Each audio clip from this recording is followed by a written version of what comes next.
What up, party people? It's your boy Tommy G here with episode 59 of the No Mercy podcast. This is the fourth one that we will have on YouTube.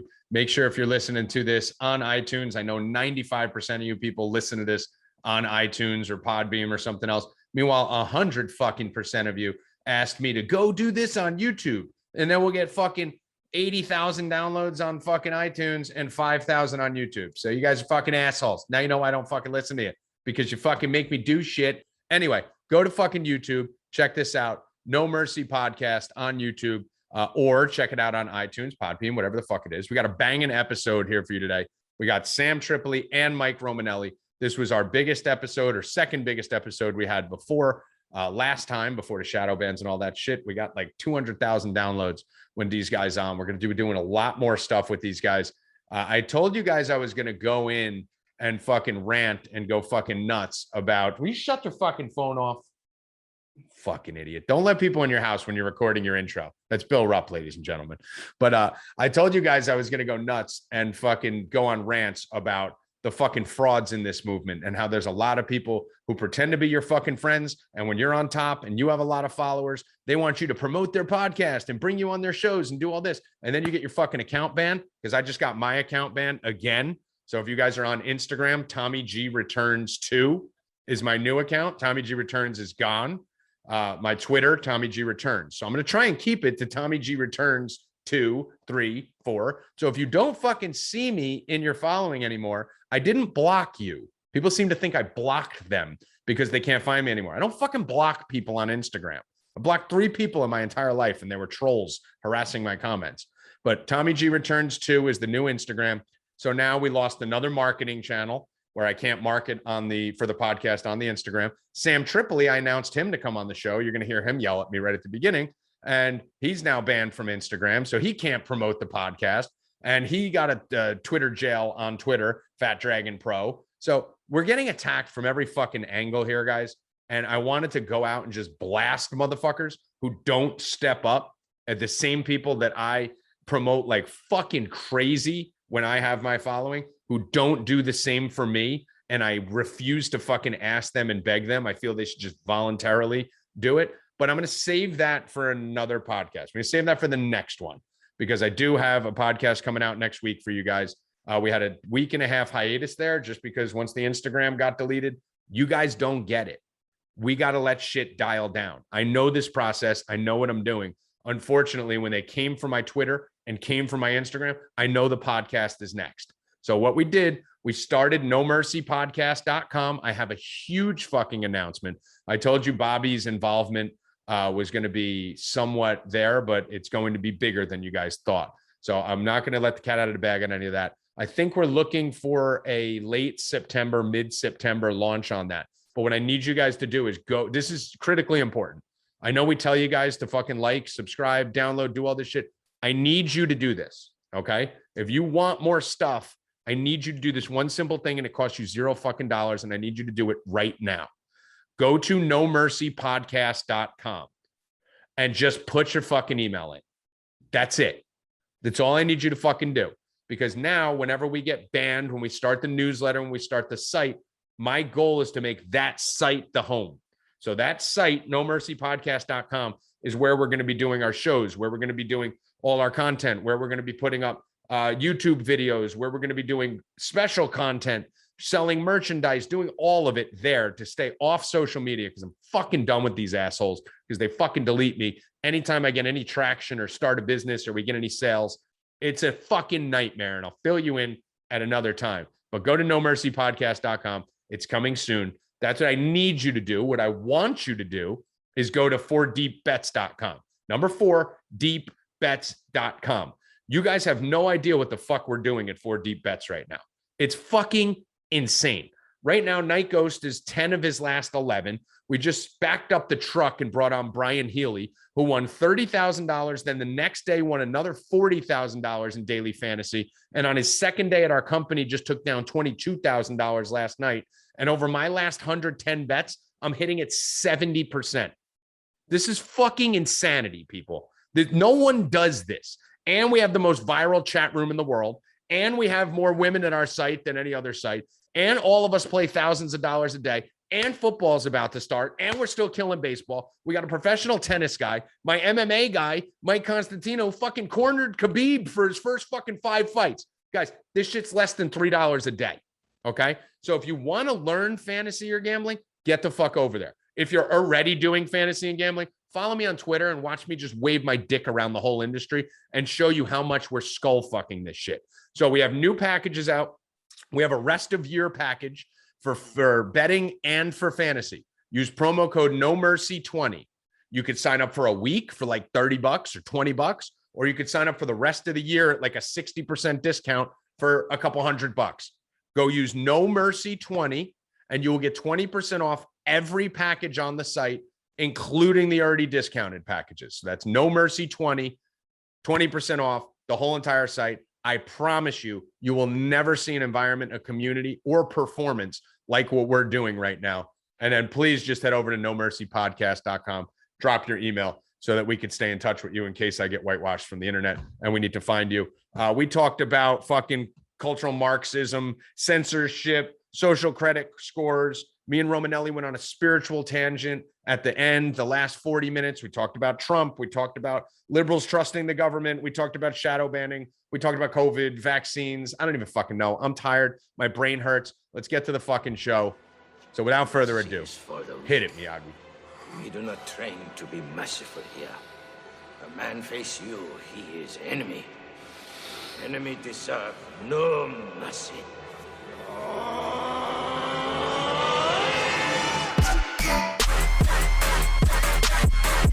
Ain't no mercy. Ain't no mercy. What up? Let's get weird. It's your boy, Tommy G, here with episode 59, I think, of the No Mercy podcast.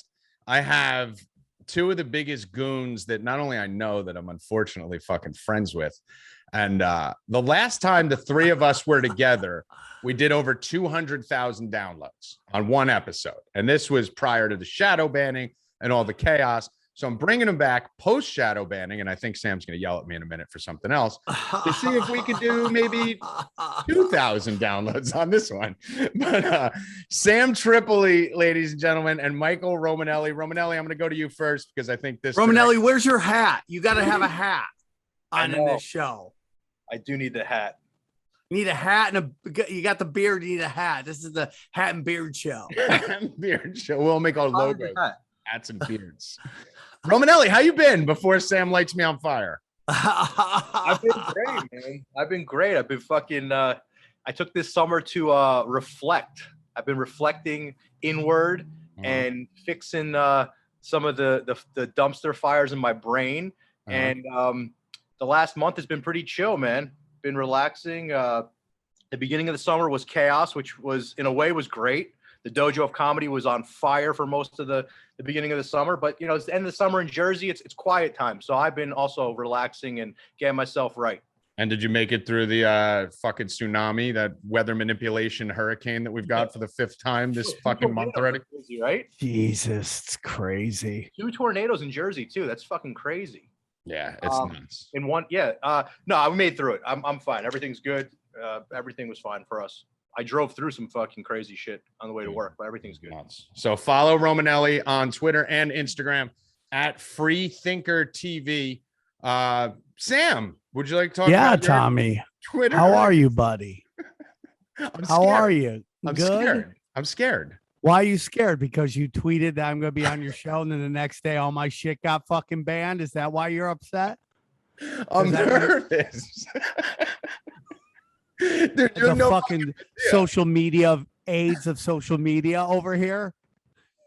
Do you know it ruined the whole show plan? Because my show plan was to fucking go bitch at people for not promoting my new handles after I get banned, and tell them what happened to you, Sam. I don't know. You promoted that I was going to be on your show, and then the next day I woke up and both of my social medias were gone. It's like Twitter's like, prove you're not a robot. And then there was nothing to click. I'm like, well, what do I click? They're like, fuck off, dude.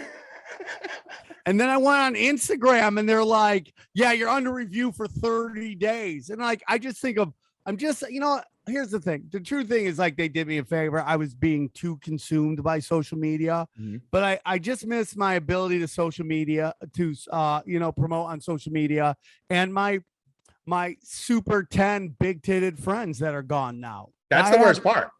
That is literally the worst part. By far. Like these super 10 huge titted friends of mine that I can no longer communicate with. It's by far the worst part. Like when you go to your DMs and there's no like fucking chicks sending titty pics saying love the podcast and all that, and all the Insta hoes that you were following that are now gone and will never find you again. I'll never call them Insta hoes. They're freedom fighters, brother. And and I you know what, man? I mean, like, I'm 48, dude. I can't do much with it, but it's just the thought that I'm on their radar makes me feel good about myself. Right. And how do you get, so are you getting your account back? And but now give me a real percentage. Do you think that it was because I tweeted about you?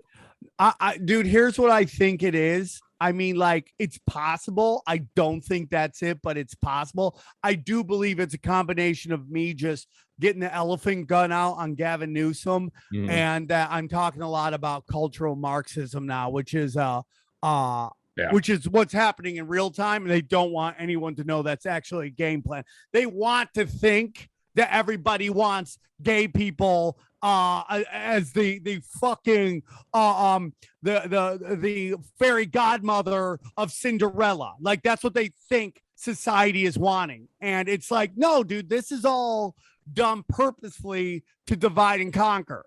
So when we start talking about cultural Marxism, what you start getting is and a lot of anti-Semitism. And it's like, dude, I love everybody. I mean, Romanelli and I talk about all the time my love of Jews, especially when they're twerking. Okay. I love when they twerk. I mean, you ever watch Israeli soldiers twerking? It's fucking amazing. They are all one of the universe. So why would I hate them?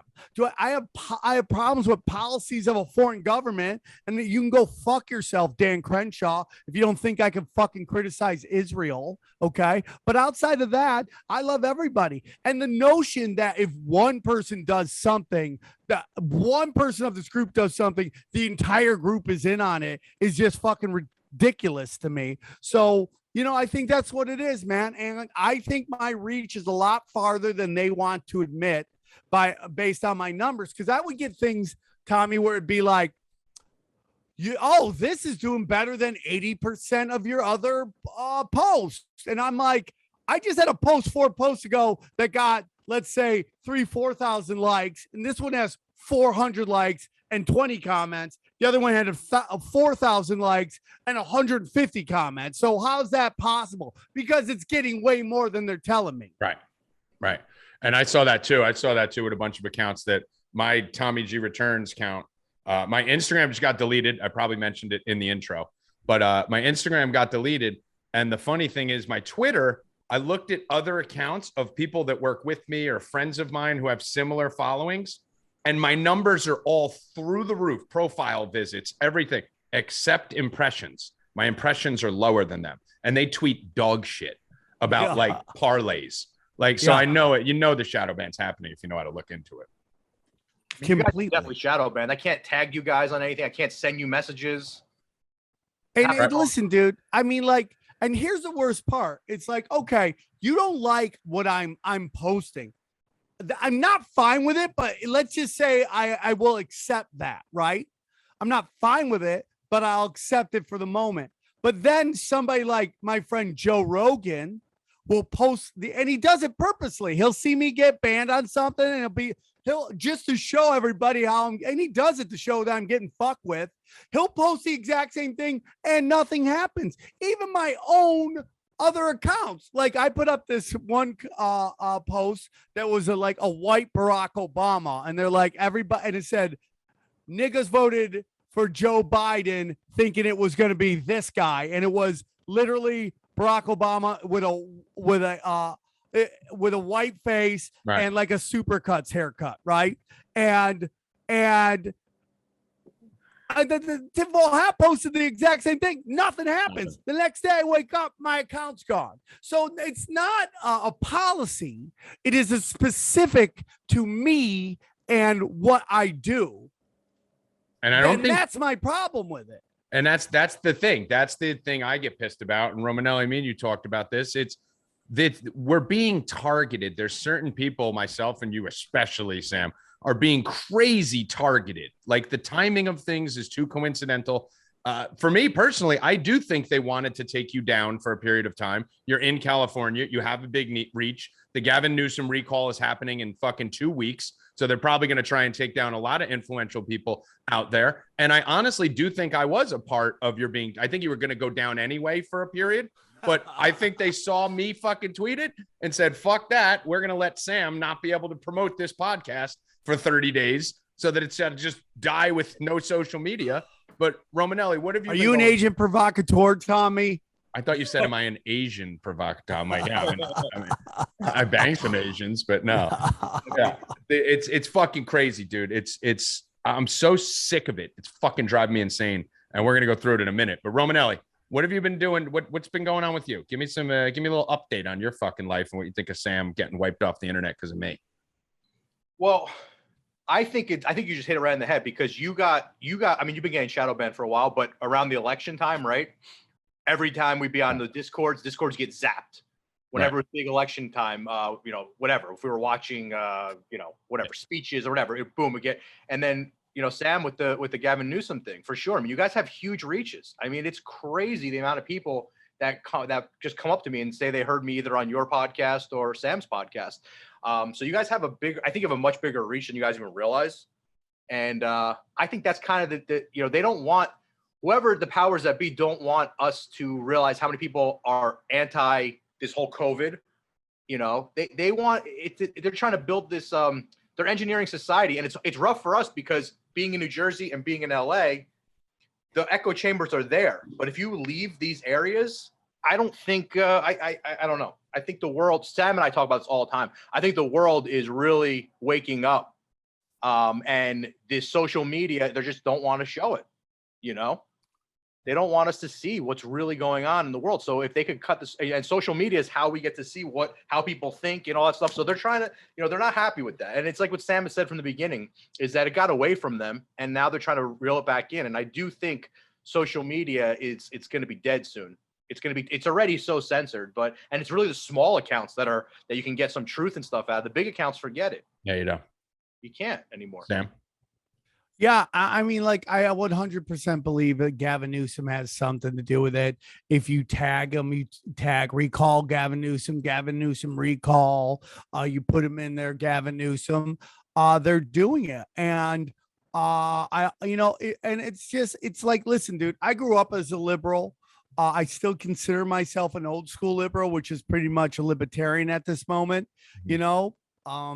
but man, I mean, it's pretty obvious what is going on, who is censoring, because their sales pitch and what they're really doing are two different things. And I was just talking to somebody on my own podcast about, if you take a look at the most expensive places to live, they're all liberal cities. Yeah. Why, if you're so open-minded to the poor, to the ethnic minorities, to all these things, why are you making it impossible for anybody in the middle class and the lower class to live in your city? It's all fraud.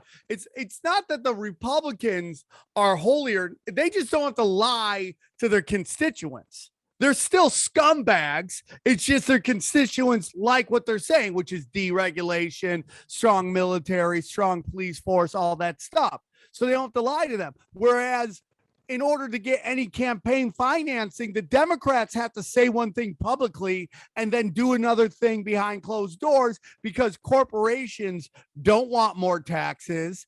They don't want the lower class to rise. They love that they're running everything. I mean, we are living in a fascist society. Cultural Marx. Listen, man, I was talking about this on my podcast, man.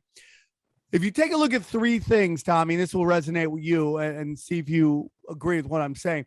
If you take cultural Marxism in entertainment, you take Marxism in the news, and you take analytics in sports. Mm-hmm.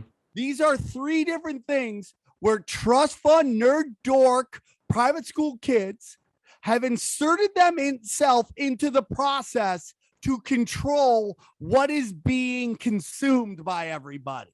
Mm-hmm. They're even going into it. I mean, if you go deep into the NFTs, you could even start talking about currency and CryptoPunks. And I know you do a great job with a lot of that stuff on Cash Daddies. Oh yeah, that's a great point too. Crypto, but I mean, it is true. It's a lot. Listen, I'm in the analytics sports community. I could admit that there's a lot of analytics nerds coming in and manipulating shit and getting too much power. Same way as you see with a lot of these CryptoPunk kids making millions of dollars. And, you know, maybe they have the money, maybe they don't, but they're trying to take everything away from strong white alpha male. That is the goal. Just get all of us the fuck out of everything. That's cultural Marxism, yes, dude. Exactly. Demonize the ethnic majority, promote alternative lifestyles, promote the ethnic minorities, and create gender wars between men and women. No, like gay rights, women's rights, civil rights. Okay, all those are wonderful things until they're weaponized. That's what they do. And once they're weaponized, that's where the problem comes. When somebody is pitching a show and the network says, oh, we're not working with white guys, that is fucking racism. And it's done purposely to fight. Everything Marvel's doing right now, which is ran by Disney's bought Marvel. Mm-hmm. And they are destroying that brand. Because what does that brand represent? White alpha males as superheroes. They're destroying it with, hey, what if this bisexual power bottom was a superhero, right? And you're like, who gives a fuck what this guy does on his own time? Right. Who cares? Romanelli, Batman got I was telling Callan this the other day. I bet you Batman got a ton of the bat signals when he's cruising for hookers in his fucking Batmobile.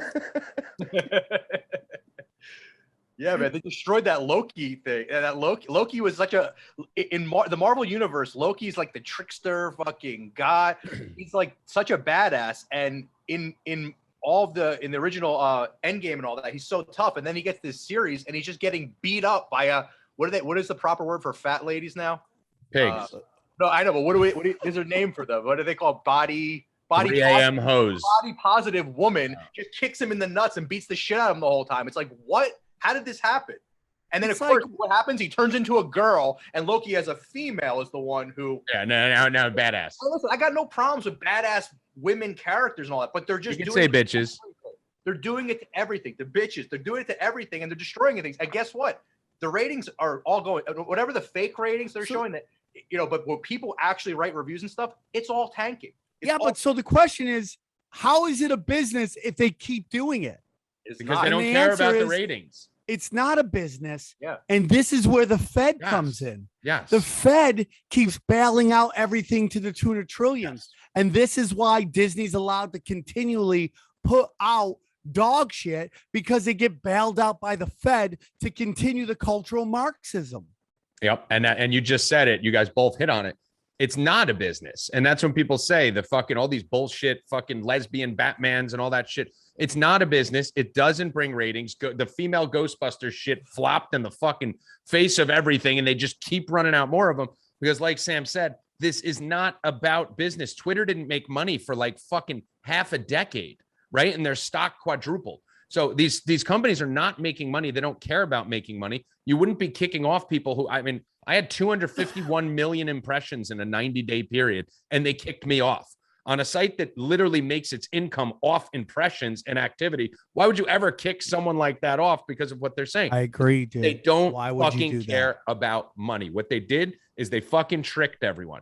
They basically told you, here's the internet, okay? Here's this beautiful way of communication and business and all this, and we're going to put everyone onto the internet. They give us all platforms. They give us all power. They basically wiped out reporters, and they own CNN and all those stations still. But they basically said, here, you're the journalists now. You're the news now. You're the information now. Put us on a private platform where they're legally allowed to fucking wipe us out. And then once we all fell into this funnel where our whole businesses were reliant on this social media, now they said, you're gone, you're gone, you're gone, you're gone, you're gone. Couldn't agree more. We're back in old school, like ready to go door to door, email marketing, because we just lost the platform that the whole world is sitting on. And when people say that that's fair because it's a private entity, no, it's not, because it's become a monopoly. And it's not private entity, dude. Yeah. We are seeing over and over and over again, these giant tech companies are fucking just basically shadow organizations for the intelligence community. Yes. We're seeing it over and over again. Dude, Jeff Bezos, what was the story of him? Oh, hardest working man out there. Oh, it also turns out that his grandfather owned Mobil Oil and created DARPA. Yep. So what they do? They created a model using books because nobody gives a fuck about books on how to create the system to sell stuff through the internet. And they just worked out the kinks with books because nobody cared about books. Yep. Oh, fuck books, dude. It was fuck beta. Books. And Books are for dorks. Let's not forget what his it's called a Kindle Fire. And look at how much a hardcover book costs now on Amazon. Yeah.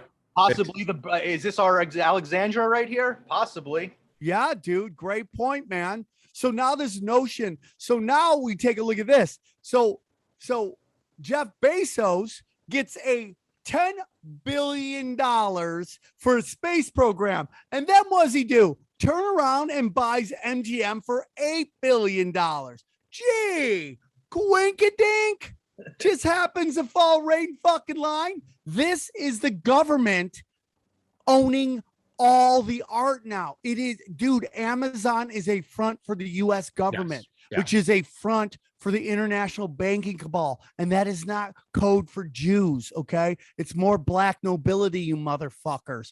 You just keep falling for these stupid ass words that they put out there so you don't look into what is really going on. If you Google cultural Marxism, you're hit about 90 times with anti-Semitism, just like they did when you question BLM. You go, hey, dude, this is not what they say you are. Oh, you're a fucking racist, dude. And then it turns out on their own website, we don't believe we're Marxists and we don't believe in the family unit. We want to destroy it. If you're black and you hear that, you go, our family units were already destroyed by the fucking drug wars ran by who? Joe Biden. And Reagan. You can go all the way back to Reagan on that shit. Dude, if you think the Republicans are good people, you're fucking lost. None of them. And Romanelli, me and you talked about that. The fucking war on drugs that started with Reagan back in the day. Everyone talks about Reagan's a god, Reagan's Jesus. Yeah, I mean, it's fucking crazy, man. Crazy. I mean, it is. The great Terrence McKenna said a long time ago, culture is not your friend. Mm-hmm. It's so fucking true. Where's culture come from? A fucking petri dish in a lab. And culture. Dude, they do the same thing. And this is like the fact that people are so fucking blind to it. They have no fucking power. That's what no one understands. That these fucking 13 families or whatever the fuck you want to refer to it as, they don't have power because there's so few of them. The only way they have power is if they can control the masses. Once the masses would stop fucking listening to them and turn this shit off, you see what's going on with COVID right now. Like you talk about the trans movement when that started. No one has a problem with fucking transgenders, dude. I was fucking DJing the rave scene with Romanelli back fucking 20, 30 years ago, going to the same club. We were hanging out with trannies before any of you motherfuckers. It wasn't even an issue. Harris ran Sound Factory in New York Romanelli's City. Friend got blowjobs from those guys back in the day. Quite a few. Romanelli was banging trannies before these kids even knew what we don't judge here. We don't judge. We don't judge. See each your own. Hey, dude, if trannies dominate women's sports, imagine what their blowjobs must be like. But keep going. but I mean, that's the whole point. Like, listen, me and probably Sam too, when he was in, doing drugs and partying and fucking doing all crazy shit. But me and Romanelli are from like the same fucking county. Like we have the same friends. We met through mutual friends. When we started talking, we were going to the same raves. We were DJing and promoting at the same fucking parties at the same fucking year. So we were at the same places, and it was run by transvestites. There was no sexism. There's no racism. There was nothing. None of it. It was run by drag queens and transvestites everywhere, and no one batted a fucking eye. Cares. And you're looking at Italian, grandparents in the mafia, fucking as racist as you can be. Go back to Tommy talking. Yeah, what's that?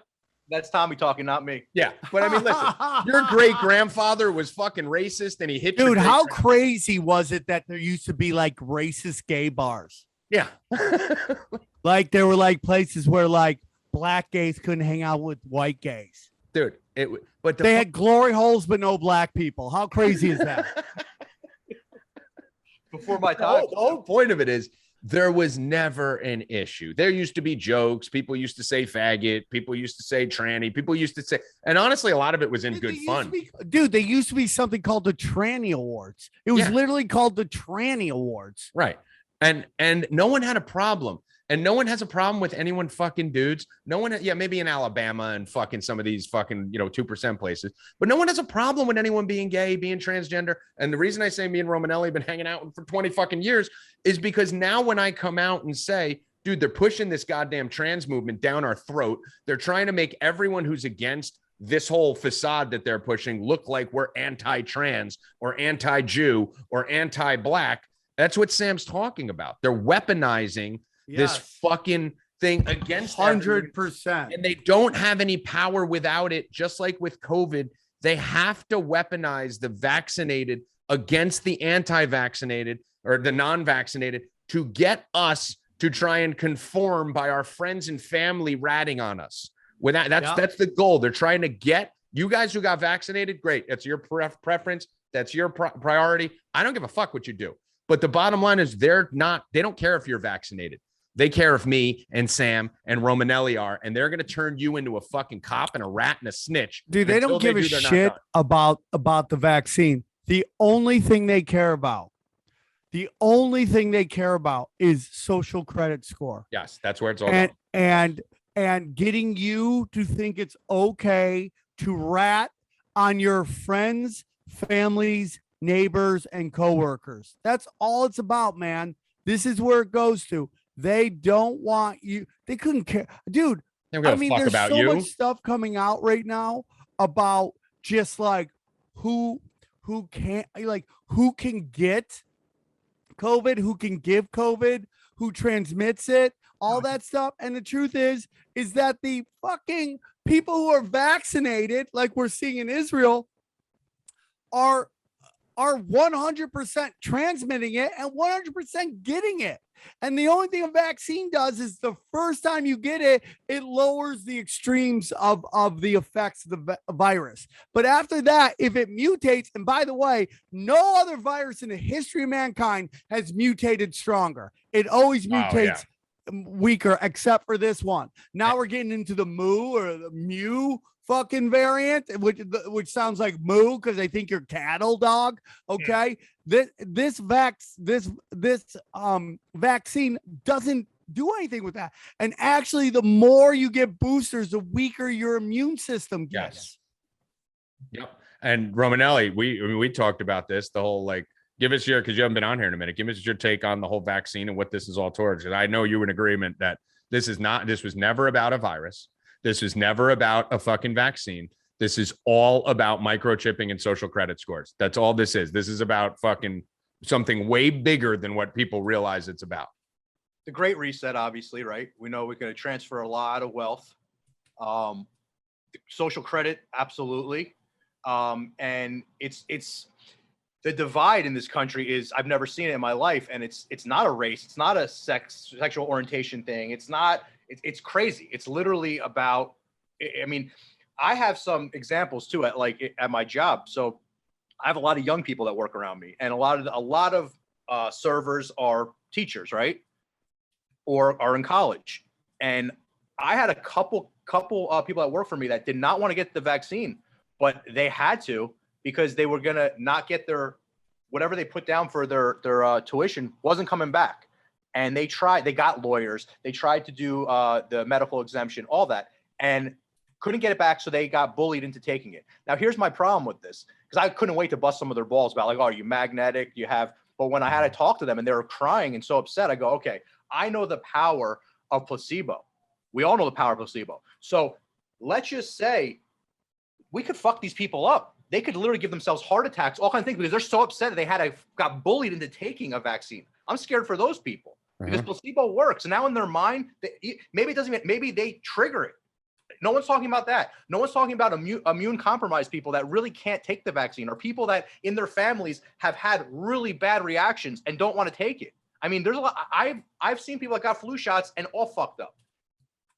My Uncle Danny from this podcast fucking got the vaccine, and we made fun of him. We ripped him up and down. He was in the hospital for 2 days. He went to golf. He went to play golf the next morning, and he fucking like keeled over, was in the hospital. They didn't know what the fuck was wrong with him. He was afraid to get the second one. And I have my cousin Bobby has Crohn's disease. He doesn't feel safe getting it, but not only because he's with us on the whole agenda, but he's like, dude, I don't know what the fuck's going to happen to me if I get this fucking thing. And then you get to, and these people get ridiculed. And Yeah. it's disgusting. It's really disgusting to see. Now, once again, is it really true? I don't know. Doesn't matter.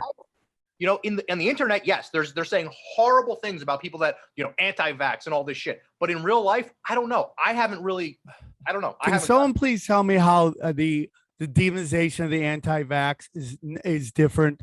Tell me how it's different than what Germany did to Jews. Same thing. Tell me how it's different. Same exact thing. If you say that, Sam, you're crazy. You know, you'll get. I don't give a fuck. You can say it here. It's I the just same said fucking it. thing. No, I know. I'll Somebody co-sign tell me it. how it's wrong. As history as we're told to believe it.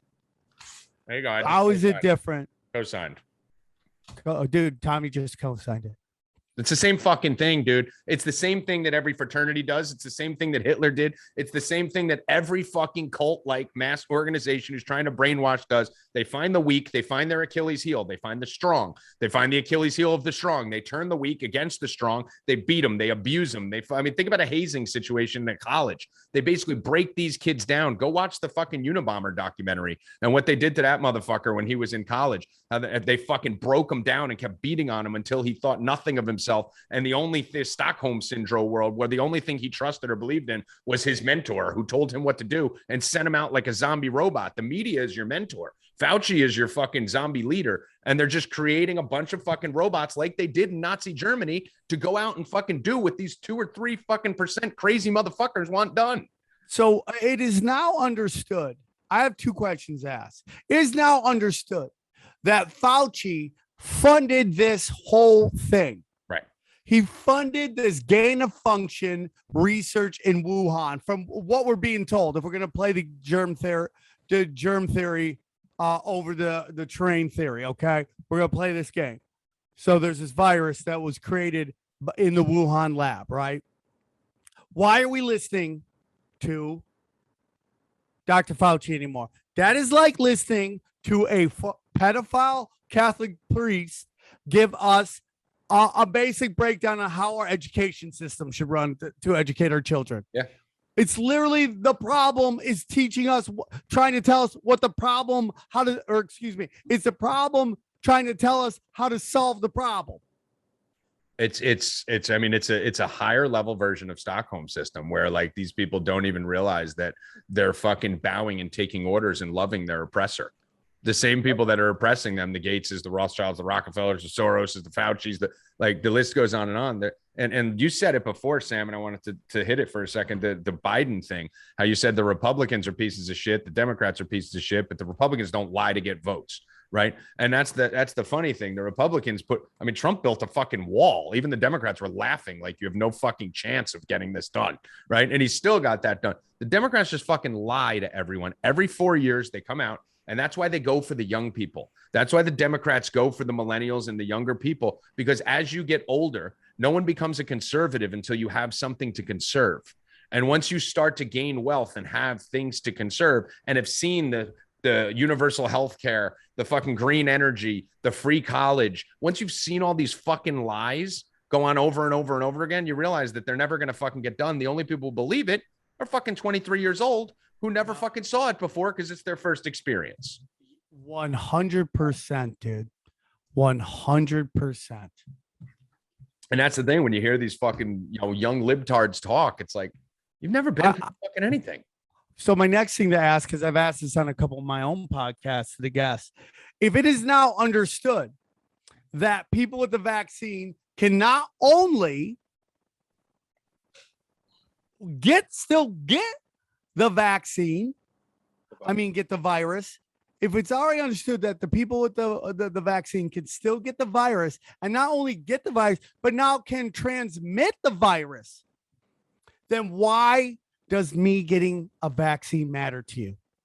Because they were told to, Romanelli, let me go first, but it's because they were told to hate you. That's why. Yeah. That's why. Stockholm. But yeah. Romanelli, the funny thing for me is that I've had this argument with the fucking the vaxxers out there, and they say to me, you need to get the vaccine, and I go, okay. So, and we obviously have documentation and evidence now that even, and because they've come out and fucking said it, with the vaccine, you can contract COVID and you can pass COVID. So I give an example, which you guys should do to all your friends, not you two, everyone out there listening. Do this with your friends. Be like, okay, let's say me and my friend Bill, okay, go out and hang out with a girl, Jill, and Jill has COVID, and me and Bill both get COVID, okay? He's vaccinated, I'm not, all right? He's going to get no symptoms according to them, and his symptoms are going to be far less, and I'm going to get killed by the Delta variant and be dead. I'm not a bad person. I wouldn't go around people if I had COVID. So therefore, on the next day, being that I'm getting worse symptoms than him, I'm going to know I have COVID, not taste anything, feel like shit, and stay the fuck inside and isolate. Whereas Bill, who got the vaccine, isn't going to know he has COVID because his symptoms are so fucking light. And he's going to run around and go to the Yankee game and go to the mall and go to the grocery store, which makes the vaccinated the super spreaders because they don't even know they have it. Yeah. No one can explain to me, Romanelli, why no one understands this. Because I really think they just join. It's like they're in a cult and they want, it's either people that have got the vaccine and something terrible's happened and they're like, don't get it. But those people get really silenced and they're whack jobs. But the ones with the voice out there, it's like they took it and they just want everyone to be a part of what, it's, I don't know, man. I've been talking to, obviously, Rain from your Discord. Yeah, Lil Rain. She's the best. Yeah, she's become a very good friend. I actually co-host on a couple of my shows too. She's fucking brilliant too. She's brilliant. And we talk about frequency all the time, man. And it's like, I'm not smarter than a lot of people. But why has my frequency always been tapped into something different? So maybe these people are just on a different frequency. It's like, because they're, most of the time, the people that are so pro-vaccine, like their frequency is just so different than where mine is. And it's like, it's almost any topic you talk about. And it's really strange, man. It's really, really strange. And it's like, but what's that movie, Sam, you've talked about before, Rowdy Piper? I mean, it's like we're really living in that movie. They live. Yeah. And it's like with the glasses. Yeah, some of us like literally have those glasses on, and there's just a bunch of people walking around like this, Romanelli. There you go. Yeah, man. I mean, I don't know. It's getting crazier. But I'll tell you what. Positive side. What I've been doing is shutting off a lot of the shit. I know for you guys, social media is really big because that's how we fell into the funnel. Both your businesses, right? But I want to get out, dude. We all do, and we're gonna. Me and Sam have a plan to get out. But go on, Romanelli. I want to let you finish. No, but for me, it's just like I've been just worrying about my four walls and my community and just looking more people in the eyes and smiling at them. And I mean, in the part of town where I walk down to the bodega to get like, something to drink every day, it's not a rough area, but it's one of those like areas where everyone has their head down, right? Right. I've been noticing to keep my head up, and it's just a Jersey thing, right? Tommy, we went from like Jersey to California and stuff, and the first thing that's weird is like why people say hello to each other. Right. That doesn't happen in Jersey. Yep. What I've noticed in my little corner of the world where it never was a thing, people are smiling. People are saying hello to each other. Without the mask. The people without the mask. Without the mask. And they're saying, and I feel like they're almost doing it on purpose to be like, hey, we're cool. We're okay, man. Well, it's you know what it is, Romanelli? It's the example I always give when people tell me to quit smoking. I go, if I quit smoking, first of all, I would get like no pussy because I pick up every chick because I'm smoking. And the beauty of it is the smoking girls, the girls that smoke are usually the most likely to fuck. So those are the ones you want to talk to because they don't care about their health. So they're likely to fuck a piece of shit like me. But God bless them. God bless them. But I make most of my friends fucking smoking. I'm 42. I ain't looking for new fucking friends. Pretty much every friend I've made is at a bar or outside smoking a cigarette. And the reason why is because you have that fucking bond when you smoke. When you go to a bar, especially in California, when I lived out there with you, Trip, when I went outside and smoked, there was only like 5 of us out of 500 people. And we became friends because we were outcasts. And that's what the people who aren't wearing the masks are like now in Jersey. We see each other, Romanelli, and like you see someone without a mask and you're just like, what up? Like you're one of me. Like you're a smoker or you're fucking, you do blow or you party or go to raves. Like it's the same fucking mentality, Sam. I totally agree, dude. I used to, the only time I'd smoke is when I was talking to chicks. That's the only time I would ever talk. Is when I was talking to women. I would smoke just to hit them up. But it's just, it's it's just interesting times. I mean, like, so much of what we're finding out right now is how much punk rock was bullshit. Like, how much of this Rage Against the Machine was really easy when you could sit there and be like, okay, these are the good guys and these are the bad guys. And when presented with the fact that their guy was equally bad, people couldn't flip. I mean, God bless Joe Rogan for not playing Madison Square Garden. I mean, God bless that guy. I mean, that's a lot of money to turn down. That's a lot of money to be like, hey, dude, I'm not going to play Madison Square Garden because you're forcing people to have vaccines. I think that is wrong. I mean, you have Rage Against Machine, Jane's Addiction, Foo Fighters, all going, oh, dude, you got to be vaccinated to see us. Fuck you, you fake rebels, man. I mean, I love Chuck D. I think he's one of the most underrated front men of all time. But when he's like, if I see you have a Trump sign in front of you in your lawn, I think you're racist. I'm like, dude, Joe Biden created the entire bill that your whole rap persona is based off of, which is the drug war destroyed the black community. And you're fun, dude. I love Chuck D. You are fucking pushing this guy. I mean, talk about the selective memory and picking and choosing when you apply, because it's all fake bullshit.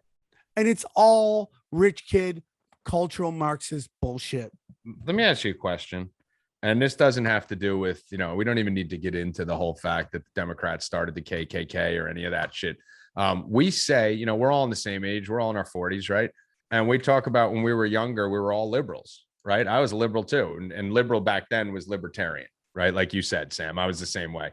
But no, it's libertarian now. Old school liberal is libertarian now. Right, exactly. But live. We really weren't liberals. We were libertarians back then, what I was saying, masquerading as liberals. But the funny thing back then, and Romanelli, you could probably verify this more than anyone, when the fuck did liberals start trusting the government? The whole premise of liberals 30 years ago was the fucking hippies who wanted free love and do what they want and didn't trust the government, didn't want anyone to tell them what to do. And now all of a sudden the liberals have become government zombies. Like, that's totally against so weird liberalism. Dude. Like when it started, like they don't even know that they're on the wrong side. It's so freaking weird. The Bible thumping Republicans are the ones fucking anti-government, and the fucking tree hugging hipsters are the ones trusting the government. Like, what world are we in? It's all bullshit, man. It's all bullshit. It's all meant to just fucking fuck with us and fight. It's a division. All you can do is fucking save yourself and take care of yourself, man. That's all you can do to make this world better. That's it, dude. That is the key. It's like, you want to change the world, you got to look through within. Dude, I had a friend of mine who I love with all my heart. He's like, don't worry, dude. The midterms are up. We're going to vote them out. I'm like, here we go with this voting again. I can't. Here we go. I can't. Here we go with we're going to vote this person out. We're going to vote that person out. It's like, no, dude. It's over. I'm done with that, man. I'm done with it. Dude, Sam, when people start telling me 2022, DeSantis 2024, I'm like, are you? I don't trust that dude, bro. Retarded, bro. He's a wolf in sheep's clothing, dude. Well, I listen. I think everyone's a wolf in sheep's clothing, and they've all come out and turned out to be wolves, whether it's Candace Owens or any of these fucking other people. But the point on this one, and then we can get to DeSantis. The point on this is that we just had the most badass president in the history of presidents. Right. We just had a dude in office. Listen, saying Trump is the best president is like picking your favorite, like, fucking monster killer. Like, I love Jason Voorhees over Freddy Krueger or Michael Myers and all that. I mean, like, Trump was great. He's a Zionist, dude. I mean, he passed a bill to make it illegal to, like, and dude, it's my problem with Dan Crenshaw. You are passing bills to limit free speech on campuses of a foreign government. And the reason they do that is because what people don't realize is that all the money that goes into a trust and the board of trustees, they invest that in a hedge fund, and all that hedge fund, all those college hedge funds invest in the military industrial complex, and a lot of them are Israeli. So the reason they're allowing these players to get sponsorship, because it doesn't come from their kitty. They could still make all. I mean, dude, when CBS pays like $2 billion for NCAA basketball when nobody's watching it, that's how you fund the military industrial complex. So Trump was a big part of that. Trump brought in Operation Warp Speed, man. He's still talking about vaccines, but he's smart because he talks about in Alabama. They're like, boo, boo. He's like, okay, let's move along, moving right along. Nothing to see here. And I get yelled at for that all the time because they're like, you're anti-Trump now. I'm like, no, I'm anti-everyone now. I'm not anti-Trump. Yeah, dude, fuck everybody. Listen, and it's not black-pilled. It's real life. It's the fact that you cannot sit there and tell me that I'm still supposed to worship this man who pushed the vaccine and is still pushing the vaccine after the fact, and then go on a podcast to do a whole podcast about how the fucking cabal is pushing the vaccine. Like, there's too many things that don't make sense, and I'm out on all of it. I'm out on trusting anyone, and I did trust Trump for a while. And when I would take Trump over everybody, maybe up to Kennedy, possibly Jimmy Carter, but I would take him over everybody. But it's like that's picking your favorite, right, and that's fucking horror film monster. And that's what we were saying, and that's what I'm saying. He's the most badass president we've ever had. He said shit no one would say. He walked in there like, fuck the world, blah, blah, blah. He had all the power. He had the military behind him. He had an army of people voting for him, and they still stole the election from him. So who the fuck do you think? How do you think we're going to win election now with them controlling the House, the Senate, the big tech, listen, big pharma, all that? You ain't winning 2022, and you ain't winning 2024. This is going to be won by us. Republicans are fucking super Zionist, fucking and retarded. Democrats are Zionist, communist Zionists. So at the end of the day, that's kind of what we're dealing with, and that's why we gotta get out. That dude, I'm telling you, man, get out and vote. Look inside yourself, and it's local politics. That's where everything's at. Local politics. They've set this up so that the government, the federal government, is not more powerful than local government. That's how we push back. And look at what we learned during the pandemic, right? It was locally what really was changing. It was like, what town is allowing what? And then it's definitely low. That's what I learned. I learned how important local politics are. And I learned that the only way I'm going to change any bit of this world, I'm not going to change anything that's on that news, but I could change inside. I could change myself, and then around me and my surroundings going to change. And you could change it locally. You could change 5 people at your bar. You could change, you can actually sway a local election if you live in a small town and you get 100 people, to go vote in your small town. And you just said it during COVID and all that shit, that the biggest thing was, if you were in certain cities, you had a different set of rules than in other fucking cities. And us in Jersey, no, Romanelli had to shut his whole fucking restaurant down. Sam had to shut the comedy club down. Like, all these people but if you were in Alabama, you were fine. The greatest showcase comedy show in the world got shut down. Yeah. It got shut down. And me and Dana Marshall, my girl, we were running it. And they shut it down, even though Gavin Newsom didn't have to shut down his winery. Nope. And she's still going to vote to keep him in because she's in identity politics. Mm-hmm. It's just unbelievable, dude. It's just unbelievable. It's the Buffalo paradox, which I just talked about on Zero right now. It's like these guys told me this couple that does. By the way, before you go into it, Sam, tell them what Zero is, because Zero is fucking awesome. I check it out all the time. A lot of people don't know about it. They just know you use tinfoil. It is the Zero is the my spiritual podcast.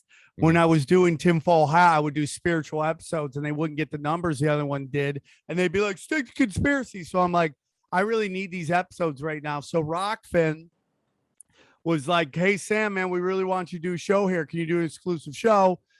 And I just had my baby. So I was like, and I need money because, like I was about to say, that like the Comedy Chaos, which was the #1 showcase comedy show literally in the world. It's like, it's not an exaggeration. It's like so weird that you could say that. The #1, what a showcase show is when you have multiple comics going up in a row. We were the #1 show. We were the #1 liquor show at the #1 comedy club in the world. And it got shut down. So I needed money. And Rockfin came up to me and was like, dude, just check out our fucking, how we operate here. And so I felt bad doing a spiritual show on a paywall service. but I need the money really bad. And they were giving me a guarantee. So I did it. And it's the best thing I've ever done in my life. It is probably my most important show because Conspiracy and Tinfoil Hat, God bless it, changed my life. And I will always be loyal to the Swarm.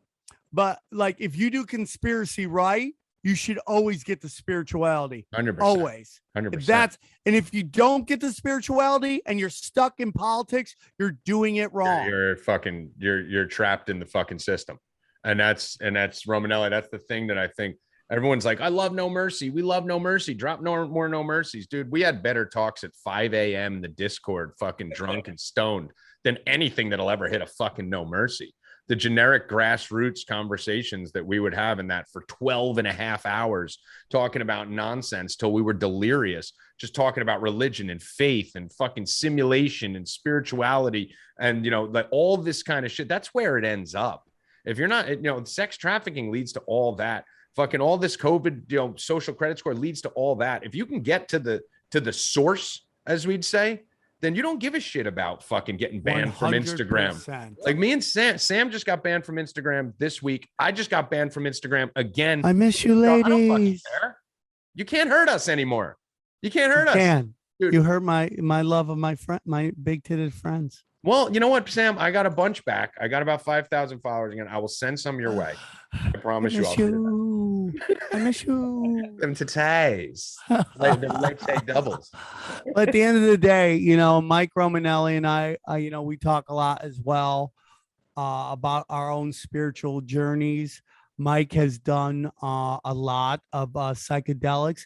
He's actually talked to at breakfast the chicken snake god, and he's seen it all and he knows it all. And Mike is a very deep guy. He's not talking a lot right now because he's with two jacked up dudes on caffeine. But Romanelli's a spiritual fucking monster, dog, and he gets it, dude. And dude just wants to walk the earth, as my friend Maz Jabrani used to say. And that was one of the earlier moments where I started to get into spirituality, was when my friend Maz Jabrani would be like, dude, just walk the earth.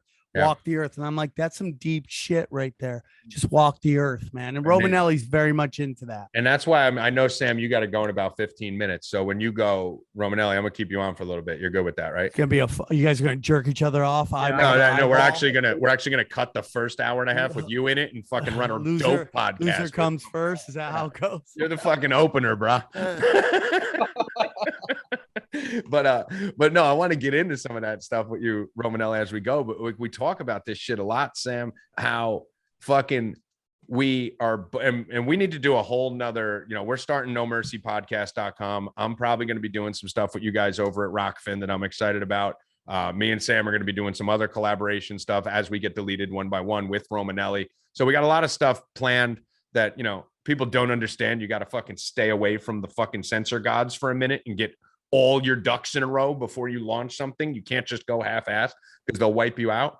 But the big thing that, I think a lot of people don't really understand is that the whole machine is fucked up. And Romanelli, we've talked about this for a while. College is bullshit. High school is bullshit. Working in corporate America is bullshit. What do we all do? We all fucking, when we're young and fresh and spry, go and fucking work for the man and fucking do nothing and kill the 30 best years of our lives so that our ultimate goal is to do what? Just walk the earth, bro. That's our ultimate goal when we retire. I just want to retire so I could just, well, guess what? You could have done that shit at 30. And if more people would understand that the ultimate goal is just freedom and not giving a fuck and just being happy on a beach, we should probably cut out the whole fucking system in the middle and just get right to it, Mike. The whole system, I mean, all the systems are broken, right? We talk about a lot. I know I could say both of you guys I've had this conversation where we don't have a hatred towards police officers at all. No. But the system is fucked. And I've been to jail. Yeah, right. I mean, the system is fucked. I robbed a bank. Like a fucking champion. System. The whole system is fucking broken and it's designed that way. And it's designed that all of them, from education, everything. Boss. Like a fucking champion. They have corrupted the system through the Federal Reserve, centralized banking. They created funny money, fake money. And who started that? Nixon. Okay. Well, actually, fucking Woodrow Wilson. I'm on the record. I would fight him in history. I would fight Woodrow Wilson. And Is that the but one- is that the based one on guy? some of his quotes, I think he was in the like weird butt stuff, and they had him on that, and that's why he just went along with it, because they didn't want anyone to know that he was a power bottom, and I honestly believe that, and know so they you do. blackmailed him. Okay, but if that's not true, I will fight him. Okay, but then Woodrow Wilson, Nixon, watch out. he's dead. I want to dig him up, grind him up, and put him in a speed bump. Thanks for outside the letting me gay know porn theater. Wilson's But dead. listen, a lot of gay shit going on in the show. But listen to me. Then Nixon took us off of the gold standard and put us in Saudi oil, which there was unlimited amount, even though at the time they were talking about peak oil, which was this fallacy that oil comes from dead dinosaurs, which isn't true at all. It actually it's a renewable resource that the earth produces. It replenishes itself over and over and over again. But the big lie was to get us to believe that there was a limited amount of it. And they still do it. That's why the prices keep going up. That and inflation. So they created so basically what the Federal Reserve did was make a way to print as much money as they possibly can. And they use that monopoly type money to buy off everybody. Now they're doing it with Trump's BlackRock fucking assholes, who are all fucking skull and bones Jesuit scumbags. They bailed out everybody to the tune of trillions, and now BlackRock is taking all that and they're buying up all the real estate at $20 plus 20% because they're using funny money. I think my video's gone. There we go. I'm back. Okay. Yes, I agree. Did you see that, Romanelli? Did you see that technical genius of mine right there? I just fixed something while on air. That's never happened. That's unbelievable. I thought the tech lords were just kicking you out of your own podcast. Oh, I'm so excited. Hold on. Let me see if I can get my microphone back too. This would be amazing. But so yes, I'm back. Dude, look at me like a fucking boss. Tripoli, before you go, we got. I'm trying to buy right now a system that makes salt water into drinking water. Go on. What is wrong with you? What happened to you? Who have you become? It costs $2,000. Why are you doing these things? But they actually have those machines now. Yeah, some fucking Korea dude from China invented Some it. Korea dude from China. Korean dude from China, this fucking ape. Sam's like the third guy from the left on the evolutionary chart. Fucking gorilla. Sam, we got to talk about Afghanistan here before Afghanistan, Taliban. So now, do you think, I personally think that you can't fuck something up this bad, right? And keep in mind, guys, those of you listening, just remember that the same people that told you one COVID death is too many just voluntarily left 200 fucking Americans, 50,000 Humvees, 100,000 fucking choppers, and all these guns to fucking a terrorist, and 50 dogs to the terrorist organization, as one COVID death is too many. But Sam, are you in agreement with me or do you disagree? I think this is a complete setup by the left to have Biden fuck this whole thing up this bad so that they have a reason to get him the fuck out and move clone Mala into the fucking office. And that's why they're keeping her as far away from this fucking thing as they can, because any attachment to it, positive or negative, is a black mark on her permanently. Mike, what are your thoughts? And I'll get to mine. I would just say, I mean, once again, I feel like you both called it that Kamala was eventually going to come in. So how do you get him out? I mean, everyone's upset about this, right? So I The only Kamala I want in is the Ugandan giant. I could see it. I just want him smacking his fat tits in a press conference. I totally like, that's so funny how your brain works. I forgot about that, dude. It took me like a second and I just saw him. Butt cheeks out fucking in someone's face. So here's the whole thing, dude. There's a couple things going on. This could be a giant fucking loose stealing psyop to cover up either the Arizona audits or the vaccine mandates, passport mandates. So that's possible. That's possible. A lot of this shit could be smoke and mirrors. Okay. Or the other option is, in my humble opinion, that they are handing this over to China, putting the L on Joe Biden as they throw his weekend at Bernie's ass on the side of the road and give it to the Ugandan giant to come in. And let me just tell you something about Kamala. She is the most hated, she's the most despised vice president of all time. And we've had Dick Cheney, George Bush, Dan Quayle as vice president, and she's hated more than them. And she's only been in a year. And they hate her more than Dick fucking Cheney, who is a war criminal who's going to get fisted by Satan for eternity as soon as he croaks. You were saying, Romanelli? You said let that sink in. This whole thing, man, it's just this whole fucking thing is fucked up. And I don't know which way to look at either. Is it all psyop? Is it all bullshit? Is it? Did we? You know, I was shaking my head because the thing that keeps me up at night is like, is this another thing with China? Like, I don't know, man. I said it a long time ago to you guys, and I really feel like we've been at war with China for a while. And any of my buddies in the service, when we went over to Iraq and Afghanistan, I had so many friends that I lost over there that went right after 9/11. You know, we're that's the era that we were in. People went to go fight because they ate it up and they believed that they had to go help, save their country. They're the ones who came back and really turned me into the conspiracy theorist or the free thinker, because they tell me, dude, this whole thing's fucked up. And the ones that were deep in the military would say, eyes got to be on China. We're watching China right now. This is all for you to. There's going to be a. I remember having smoking blunts with my buddy on the fucking roof. He's not around anymore, and he had intelligence and all that. And he would tell me that, dude, we're going to go to war with China. It's not going to be like anything. It's not going to be what you're thinking it is. So with the fentanyl, we've killed generations upon generations through fentanyl.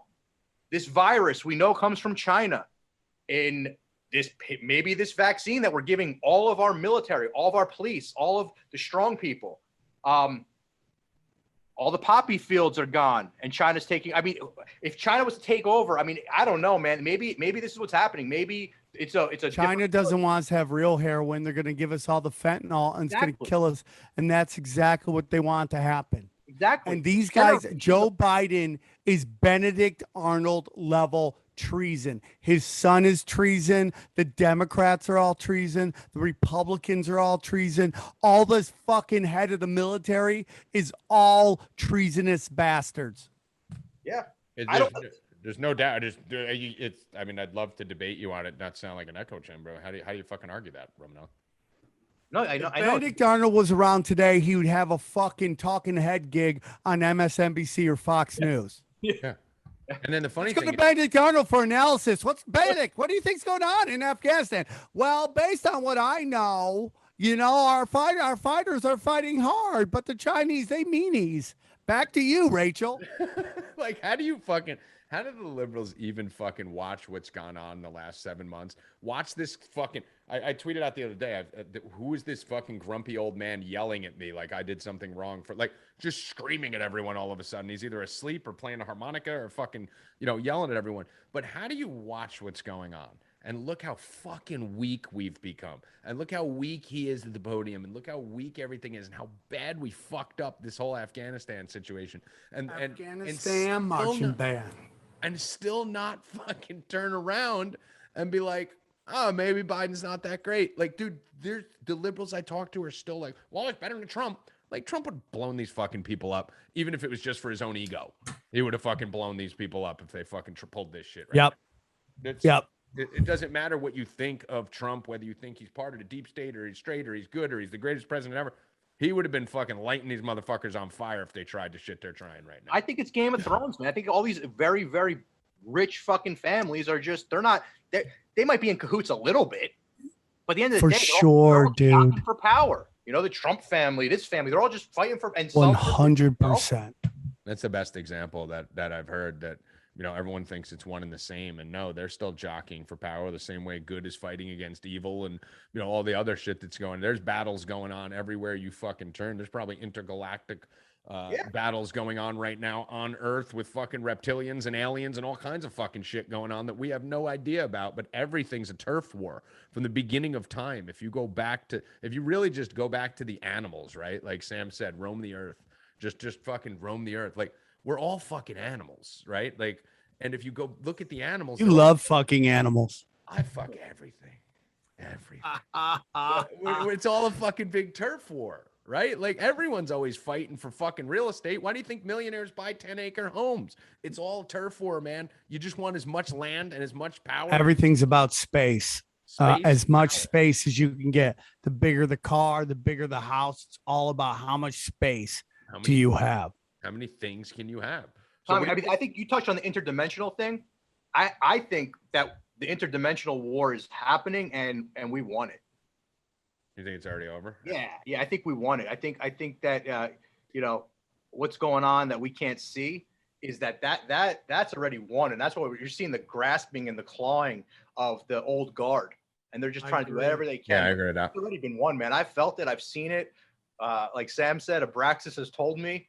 I mean, that, and it's hard. Listen, I could say that to you guys right now, but in my head, I stopped watching the news. But you watch the news, you see what's going on. It still makes me uneasy. But deep down, I go with my gut and my heart, and that's what I see and feel of what's happened. That war definitely did take place, but I think we already won.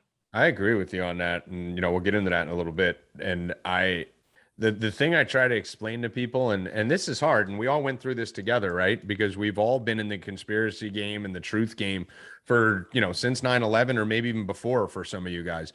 But for me, 9/11 put me onto it. And the three of us were talking about this shit before we ever did a podcast together, right? Like, so we've all been talking about this for a long time. But the thing for me is that all of a sudden in like March 2020, we all got a microphone. And people started listening to us. Instead of talking to 5 people, we were talking to hundreds of thousands and millions of people, right? But we've been the same the whole fucking time. And the thing I want to explain to people as you're going through this, we went through some things last year where we, like you said, when you were saying, Romanelli, you and Sam don't realize, the reach you have. Maybe we didn't, but, at the same token, we probably did once they started to come after us, right? Like, that's when you realize like, dude, if they're coming after me, I must be important and I must be able to possibly stop them. And you start to get that superhero in you. But the thing I want to tell everyone to understand is what I had to realize just this year, and what a lot of you have to realize is your liberal friends who are telling you to get the vaccine and are preaching all the shit we're speaking out against, you have to understand they're the walking dead. They've been bit. It's over for them. Once they get bit, if you ever watch The Walking Dead, it could be your best friend on the planet. If Sam gets bit, there's no turning back. He's a zombie now. So if you got a couple that have just been scratched at the arm, maybe you can still amputate their arm from the elbow down and save them. But once that runs through their blood, they're zombies, they're gone, and they're never turning back. Ever. They're gone, these liberal zombies. There's no waking them up. Not much you can do about it, dude. And it's just you can try to wake people up, but if they're not going to do it, they're not going to do it. And the problem with a lot of these people is that, a lot of them are just like the band on the Titanic, just playing, just keep playing while the fucking ship is sinking. Yep. And it's going to come and hit you in the ass, man. Because you think if you're a good person, you play above, you make all the money, you're not going to be affected. And dude, they're going to wipe everybody the fuck out. That's what they do. There's ultra rich and super poor. That's it. My favorite, Sam, is the people who say, I'm getting the vaccine, and they really think in their mind they're doing what the government tells them because the government's going to make sure they're taken care of on the back end. It's like they're fucking killing all of you. Or this notion that if we all get it, they'll go back to normal. And you're like, you did everything they asked you to, and they still didn't let you go back to normal. What do you think they're going to change? They never give back power once you give it to them. No. And that's the thing. They're already talking about the next fucking variant of this is going to be whatever, dude. Vaccine resistant. The vaccines can't stop it. So you're going to end up getting a vaccine for something that's outdated. Exactly, dude. Your vaccine, y'all got played. Romanelli walked out on that. Boo. Your vaccine is basically going to be like a VHS player in 2020. Yeah. 100% useless. But guys, I got jammed. Yeah, before you go, Sam, let me know where they could find you, what you're up to. Obviously, they can't find you on Instagram because you're associated with me. And you got me kicked off. Thank you. Misery loves company, bro. Listen. All those sad, large-breasted women out there that are so sad because daddy's not around anymore. You can blame this guy for it. He ruined everything. all those large-breasted ladies just want somebody to tell them that they're special, like I did, but I can't anymore because of this fucking guy over here.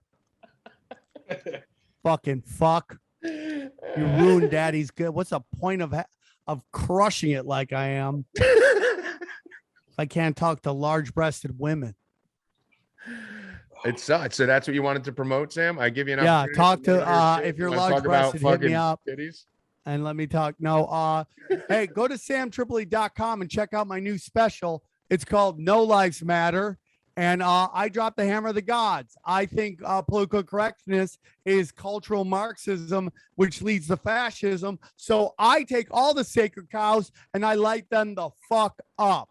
And I just came up with a good Jew joke that I wish I would have included because that's the only group I don't light up. That's super sensitive. And my Jew joke is all the Jews think they're the chosen people. Really? Then how come only 3 of you play pro sports, you motherfucker? Okay. If you were the chosen people, there'd be way more of you in the NBA or the NFL. There's like 3 of you and half of them are punters. So fuck off. There you go. That was my joke. You got to drop the mic on that. Mic drop. This is expensive mic. I'll drop. You're afraid to fuck that mic up because it's expensive. It's a good, and it's not that expensive, but it's still down like a fucking. Guys, I love you, Romanelli. I know you didn't talk a lot because 2 former cokehead. Well, one's still cokehead, but the other one is a former cokehead. And I love you, Romanelli. I'll see you a little later. Tommy, thanks for having me on. I hope I don't get a knock on my door from the Gestapo because I've been on your fucking podcast. Let me know when your Instagram comes back up so I can get it deleted again. 28 days. I'll talk to you soon. I've sent my watch. Get out of here. Bye, guys. Later, bro. So Romanelli. Now that we got that fucking idiot out of here, Jesus. Fucking. So what would you lay the odds at that he got his Instagram deleted because of me? I don't know. It's pretty interesting. I don't even know. I've never I don't even know anything like you with social media. I've never in my life seen someone get banned the way you do. Isn't it true that was it you that told us this, or somebody told us that some of the higher ups at Twitter went to go try to help you out? They're like, stay the fuck away from that guy. Yeah, well, see, that's the thing, Mike. That's why when people tell me like, yo, Tommy, you're fucking being dramatic. You're not that important. I'm like, okay, well then explain this text message to me. And I show him the text, and I won't say the guy's name, but he was a porn star who owns a porn company. He was a gay porn star. And he actually followed me. And initially I didn't respond because I went to the page and it was just fucking, he had like hundreds of thousands of followers. It was just fucking naked dudes all over the place. And I was like, yeah, I'm good. Right. Like, and I never even went a step further than that until I happened to go in and see a message that it, like, you know, when you see like the header of a message and you know, like, oh shit, I got to read this. It was, do you want your Twitter back? And I was like, yes, I do.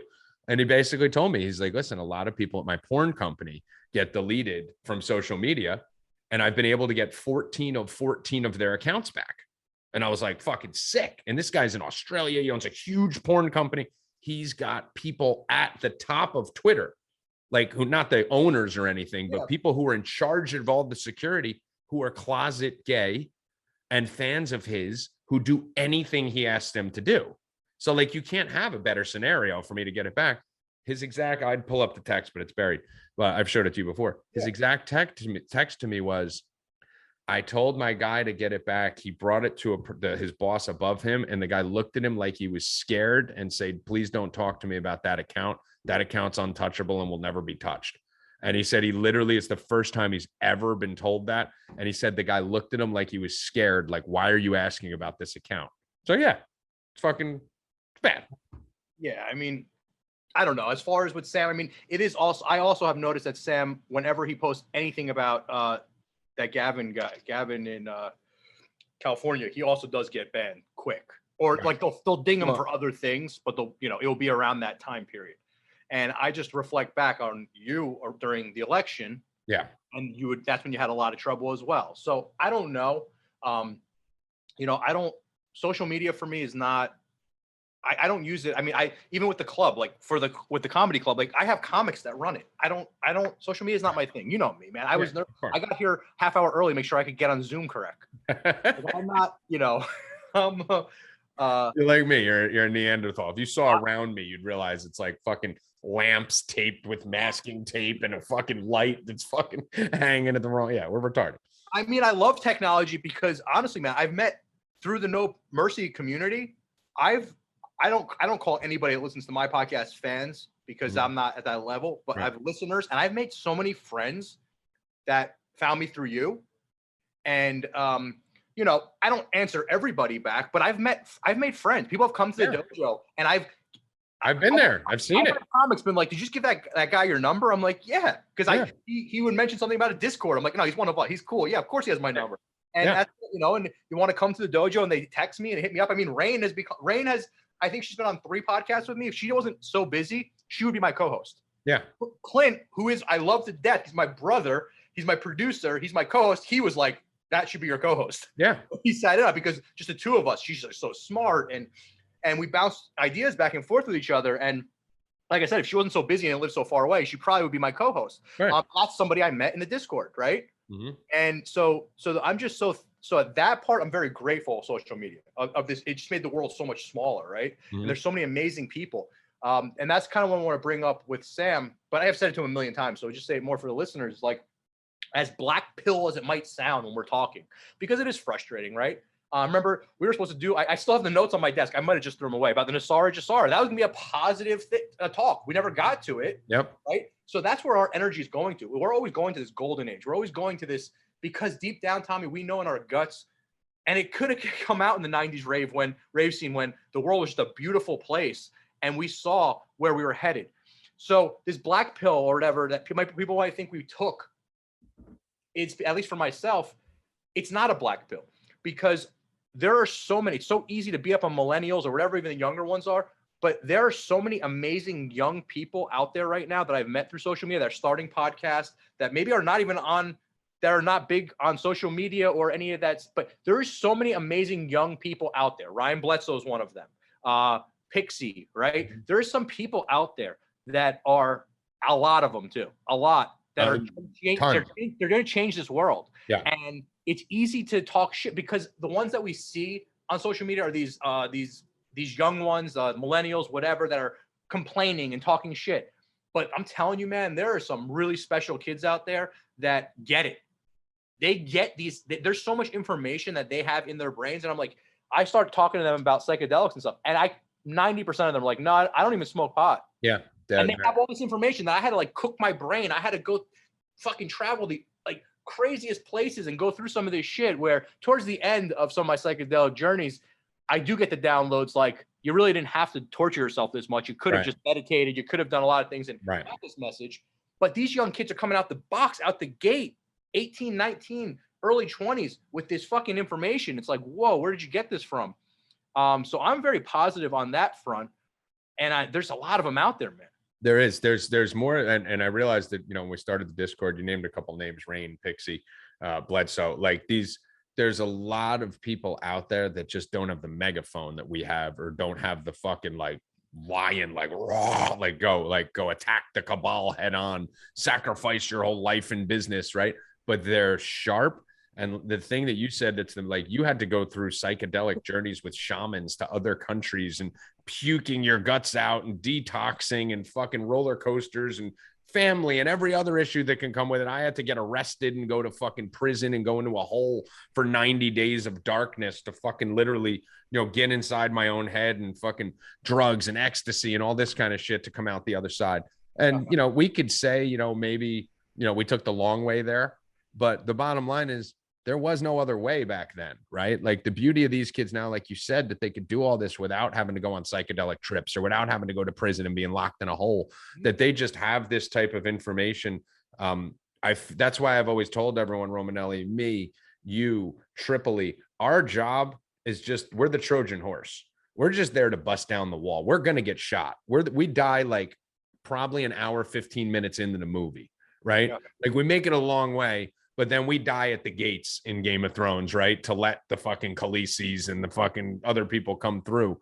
And I really think that's our role. I think our role is to be fucking Trojan horses so that the Pixies and the Rains could fucking save the world. For me, I do believe you and Sam are that, more of that. For me, I'm starting to realize my role is more to kind of be there for these people. And you may be more like Yoda, or like, you know who you are? You know who you are? I'll tell you exactly who you are. I'm like, dude, that's too big of a no, I'll tell you exactly who you are. You are in every old Gladiator movie or Star Wars type movie. You are the 150-year-old man who the hero confides in, who's like, listen, and you speak very slowly to, like, that's your role. I feel that way. And you know, it's an honor. It's really an honor. And it's amazing that I kind of almost knew this was going to happen. I thought, and it probably will be for my kids and younger, but it's a lot of these 20-year-olds that are coming to me, and I'm having these great conversations. And I don't know, Tommy, I don't know if it's going to be this, just like I was saying, talking about the war with China, how it's something so different. I'm not sure, however we take it down or they take it down or whatever, is going to be a battle. I think that's why you don't see them on social media and you don't see big things. Mm-hmm. I think it's more of a spiritual thing. I'm not really sure how it's going to go down, but things are changing, man. And we can't, and I don't want to say the end of America, because that'd be terrible, but something is changing. The world is. Well, it is. And maybe it is. Maybe it is. Maybe it's the end. I don't know what's going to happen, but I do know that it's going to be beautiful. And unfortunately, I don't know if I'm going to see it in my lifetime, or maybe, like you said, will just be enough to see a little bit of it. But something amazing is going to happen, and it's always bumpy before, you know, it's always a rain. It's always a massive storm before the rainbow comes out. I mean, it's always, you know, we're in that grind. We're in that. Things are getting bumpy. Things are getting crazy, and like I said, the old guard is clawing its way. They're trying to hold on to any bit of power possible, and maybe some bigger events are going to happen. I don't know.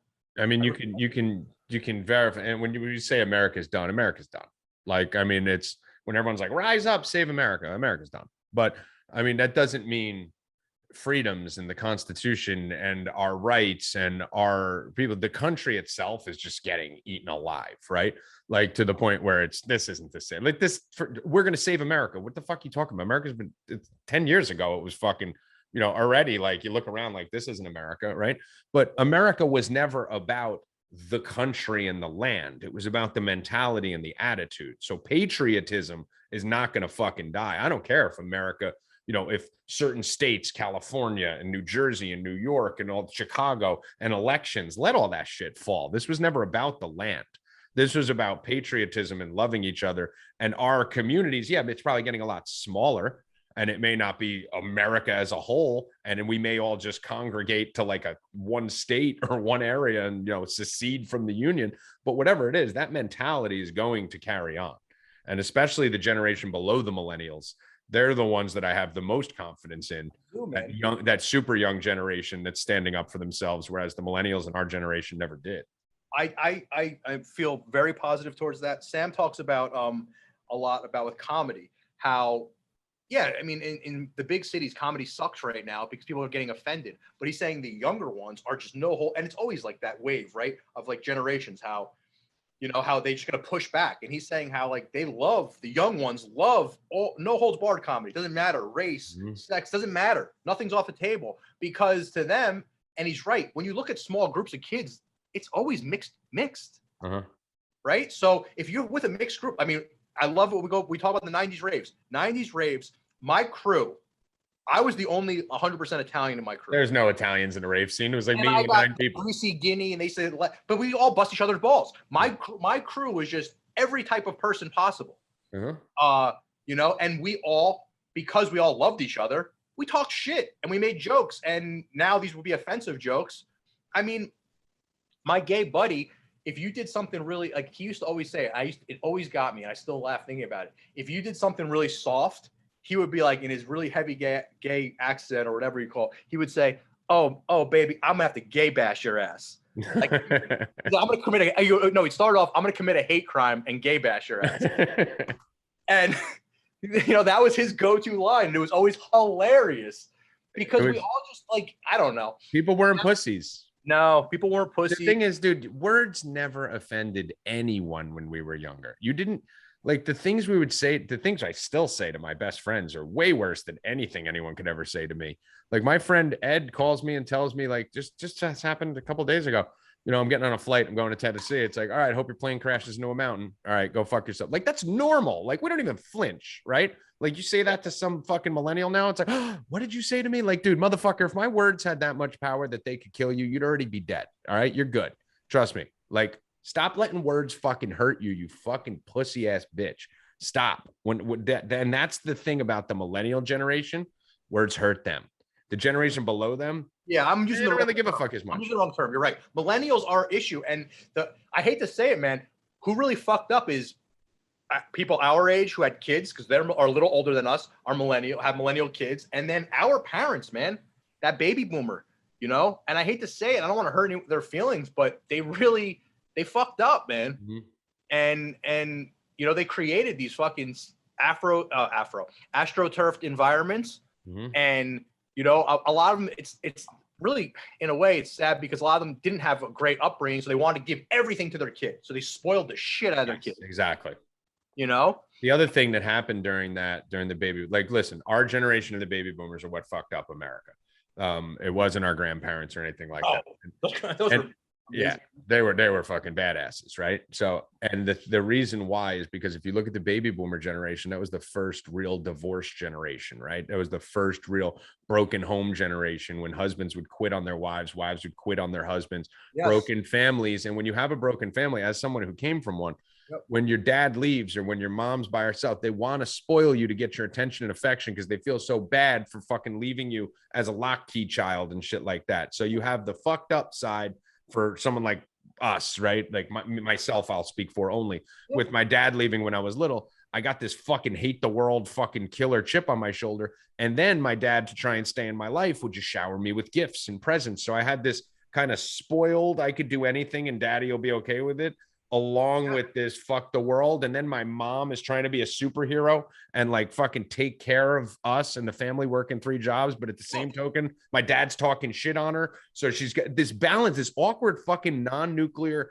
balance that took place that caused us to be fucked up. And then these people raise their kids as their best friends. True. And it's all fucked up. It's like, dude, you got to go back to fucking parenting your fucking kids. And that's what, and the liberal teachers in schools are a bigger concern, Mike. Like, it's funny. Hold on. I don't want to lose this thought. Yeah, go. Because I don't talk about my family too much on here, but I was showing my dad the other day, and he was like, because my grandfather, hardcore Italian, you know, he goes, and a Beatles song came on. He goes, could you believe my father said these guys were the devil worshippers and broke all my Beatle records? I look at him, I go, Grandpa was probably right. He goes, John Lennon, are you fucking kidding me? I go, Dad, it's too deep for me to get into it. Yeah. Shit on Beatle albums. Got a couple of weeks. I go, and I just know certain things I can do. Like, he's just not going to get it. Right. And I'm like, and it just always makes me think back of that, what did they call it? The World War II guys and women, they knew how to survive too, man. My dad and my aunts and uncles made fun of my grandparents, called them cheap for my grandfather for collecting rainwater. Mm-hmm. I tell my dad all the time, collect rainwater for the garden. Why? Because there's all chemicals in the hose. It has nothing to do with cheap. He knew. They knew how to can. They knew how to. They grew a bunch of tomatoes. They never bought tomatoes out of a jar to can. Right. They had them all summer, and then my grandmother would put everything and package everything in jar and can. All these lost arts we lost. Mm-hmm. And the good thing is I do think a lot of young ones are learning, and we still have the internet, so you can find out all about this stuff. It just sucks, at least for myself, that I can't go talk to my grandmother or my grandfather because they knew all that shit. They had to do it because, you know, they half of my family had to escape Italy from World War II. Yep. So they were truly. I still have one uncle alive, and I asked him the other day if he would do a podcast with me, and he said yes. I don't know if I'm going to release it, but I want to talk to him for hours because he's the last person in my grandfather's family. And I remember my grandfather's funeral, him telling me a story about how he was 5 years old and would wheelbarrow flour and everything and cover it. And he said that the Nazis wouldn't kill a little kid like that. He was too cute. But if they knew he had food and stuff under there, they would. And he would. I got to get the real story from him. Imagine that being real life. Yes. And that's their life. And then I wonder why my grandfather was such a hard person and the way they were and why they saved every little thing. And because they knew they just came up a different way. And then my grandfather on the other side, who was, fought in Japan in the war. That's another hard, worked at craft his whole life in a factory and had this American values. And they were just so tough and strong men up until they were 80, 90 years old. And we don't have that anymore. It's really sad. People are very soft, man. And that old generation, and it starts with our parents, man. It really does. And no one wants to admit it. that You don't want to admit it because it sucks. You don't want to talk shit on your parents because they did the best you can. Like you said, you came from a, right. you know, dad left. So your mom did everything she can. She didn't do it on purpose. Whatever she was trying her best. 100%. But when you reflect back and you see, it's like, and it's not just yours, it's so many families, you know, mine included, that there's just so much, you know, and then the funny part is that then the 60, 70-year-old baby boomers, they love to talk shit. All these kids want everything so fast and easy. Well, you're the ones who gave it to us. You started it. You did it. You did it. You gave it to us. Yeah. And you were the first generation to get a little bit of it, and then you gave us all of it. And that excess, that excess that you're talking about is the problem, right? We don't need all the shit we have. I don't need fucking all these phones and all this technology and all this shit. We don't need it. But it's a fucking control device for the cabal. They need us to rely, because the only way they can get us to comply, the easiest way they can get us to comply, is one, to threaten to kill us or put us in camps, in which they used to have to do back in the day. But now it's just take away our phones. Just take away your social media. You can't be on Twitter anymore. You can't go to the fucking grocery store anymore. You can't go to the movies anymore. You can't go to the Yankee game anymore. You can't fly to Cuba. You can't fly to Costa Rica anymore, or Mexico, or go on vacation. Guess what? Your grandparents didn't do any of those things I just talked about. It didn't matter. They didn't go on planes. They never left their hometown. They didn't go to Yankee games. They couldn't afford it. They didn't go to movie theaters. They fucking, didn't even have a TV, half of them. So you couldn't take anything from them. They had to give us all this stuff, get us addicted to it, so that they then can take it for us for the social credit score, microchipping global agenda. And we're letting them. And that's, I always say, I thought I had a tough life when I was a kid and everyone else's parents were still together and mine were divorced. And then I went to college and I realized, well, my life actually wasn't that tough. And then I went to jail, and then I realized, wow, my life wasn't tough at all. This is fucking tough. And then I went to the jail within the jail. And then I went to the hole for 69 days. Or 71 days, whatever it was. And then when I did that and was in a 10-foot by 8-foot room full of darkness with no light, having to be handcuffed to shower with nothing but a pen and a piece of paper and a fucking broken Walkman that didn't work, that I didn't get until the 40th day in there, then I realized what's hard, right? So it got to the point, Romanelli, just to finish this, that when I left the hole, I would never been more excited than to be in prison. Like, I left, and I'm sure you've been in these places in your own mind, on these trips that you've been on. But when I got to prison, I went, I'm so lucky to have a cafeteria and commissary and see my mom and my friends once a week. And then I left prison and I was like, wow, I have all. So it's like, you got to go to hell in order to be able to deal with potential hells. But it's like, take my Instagram, take my Twitter, take my phone, take it all. I've already been there and I've been through it. And I know you've been through something similar. Yeah. You know what, man? It's like, doesn't really have anything to do with what you're saying, but going back and talking about broken systems, and then you just gave me that whole feeling of, because I have so many friends that have had to gone through what you went through, and most of them for drugs, right? You for, in my opinion, a petty crime. How will we have a system like that? And then think about it, think about how many minorities, that's just their life, from selling drugs because they have no other way to make money. And they can't, and no other way to get out of the hood or get out of the neighborhood. So they have to, so they sell drugs, and then they get caught up in this system. And once you're in the system, it's really hard to get out of it. You're very lucky that you got out of it. I have friends that literally only got caught selling marijuana and cannot, or cannabis, and can not get out of the system now. They can't get the jobs. They can't, they're fucked. And how do we live in a system like that? That we put humans in solitary confinement? Because, okay, I don't care that you were a kid and you robbed a bank, but I in my opinion, the only people that is like proven murderers and pedophiles, everyone else, that's ridiculous that we live in a world. You got people doing 20 years for weed. Still, and now they legalized it. Yes, still, and then you got people that are making millions off of weed right now. Anybody involved with anything to do with weed in this whole country should be turned around. The record should be but it's not. You want to hear what's even worse, Romanelli? That these I was talking to my buddy the other day about this, that there are certain states that used to not have to have a unanimous jury to convict you of murder, right? And there was a state, I forget which one it was. Someone listening is probably screaming, bah, but there was some state that just changed their policy where now you do have to have a unanimous. Most states have it where, if you're going to get put away for murder, you just got to be, unanimous by the jury. You don't get a verdict until they come back. If that takes months, that takes months. But whenever they come back with a unanimous decision, but there was certain states that if it was 9-2, you'd still go, right? And they changed the law in that state, and they're not retrying these people. Like, they're just done. They're just fucked. Like, wait, what? Oh my God. Like, what? Like, I've been to prison. I was there for a year and a half. I didn't go for like a fucking month or a day or a week. Like, I was there for a year and a half, and then I went back in for 90 days. So like, I've been there twice, and for basically 2 years of my life at a pretty, developmental age of 23, 24, 25, where you're not really fully developed even yet, your brain. But when I went there, all I realized was all that wanted me to make me do was be a bad person. I didn't get any help. There was no one trying to like work on my mental health, try to teach me what I was doing wrong. They just punish you for a year and a half, and it just makes you fucking mad, and it just makes you come out angry. Like, you want to take someone who did what I did at my age and put him in there? I should have been seeing someone who was focused on mental health and betterment and, eating right, doing things right, teaching you how to manage your money when you come out. Like, all this shit should have been what's being taught to inmates. But what you do is you just take a kid who's got nothing else and he's slinging rock on the fucking street. You throw him in fucking jail. You punish the shit out of him. Now he's got less than he had before he went in, because now he's got a record and now he's got a reputation. So when he comes out, he's got less than he had when he had to start it. So he does it again, and he does it again. And no one's ever helping this fucking kid. And like you said, they never leave the system. They're stuck In the system. And that's just disgusting that we have humans that live in cages because of these kind of crimes. Now, I do feel a little different on this whole fentanyl thing. And there are dealers that are literally selling fentanyl on the street. And that's crazy to me.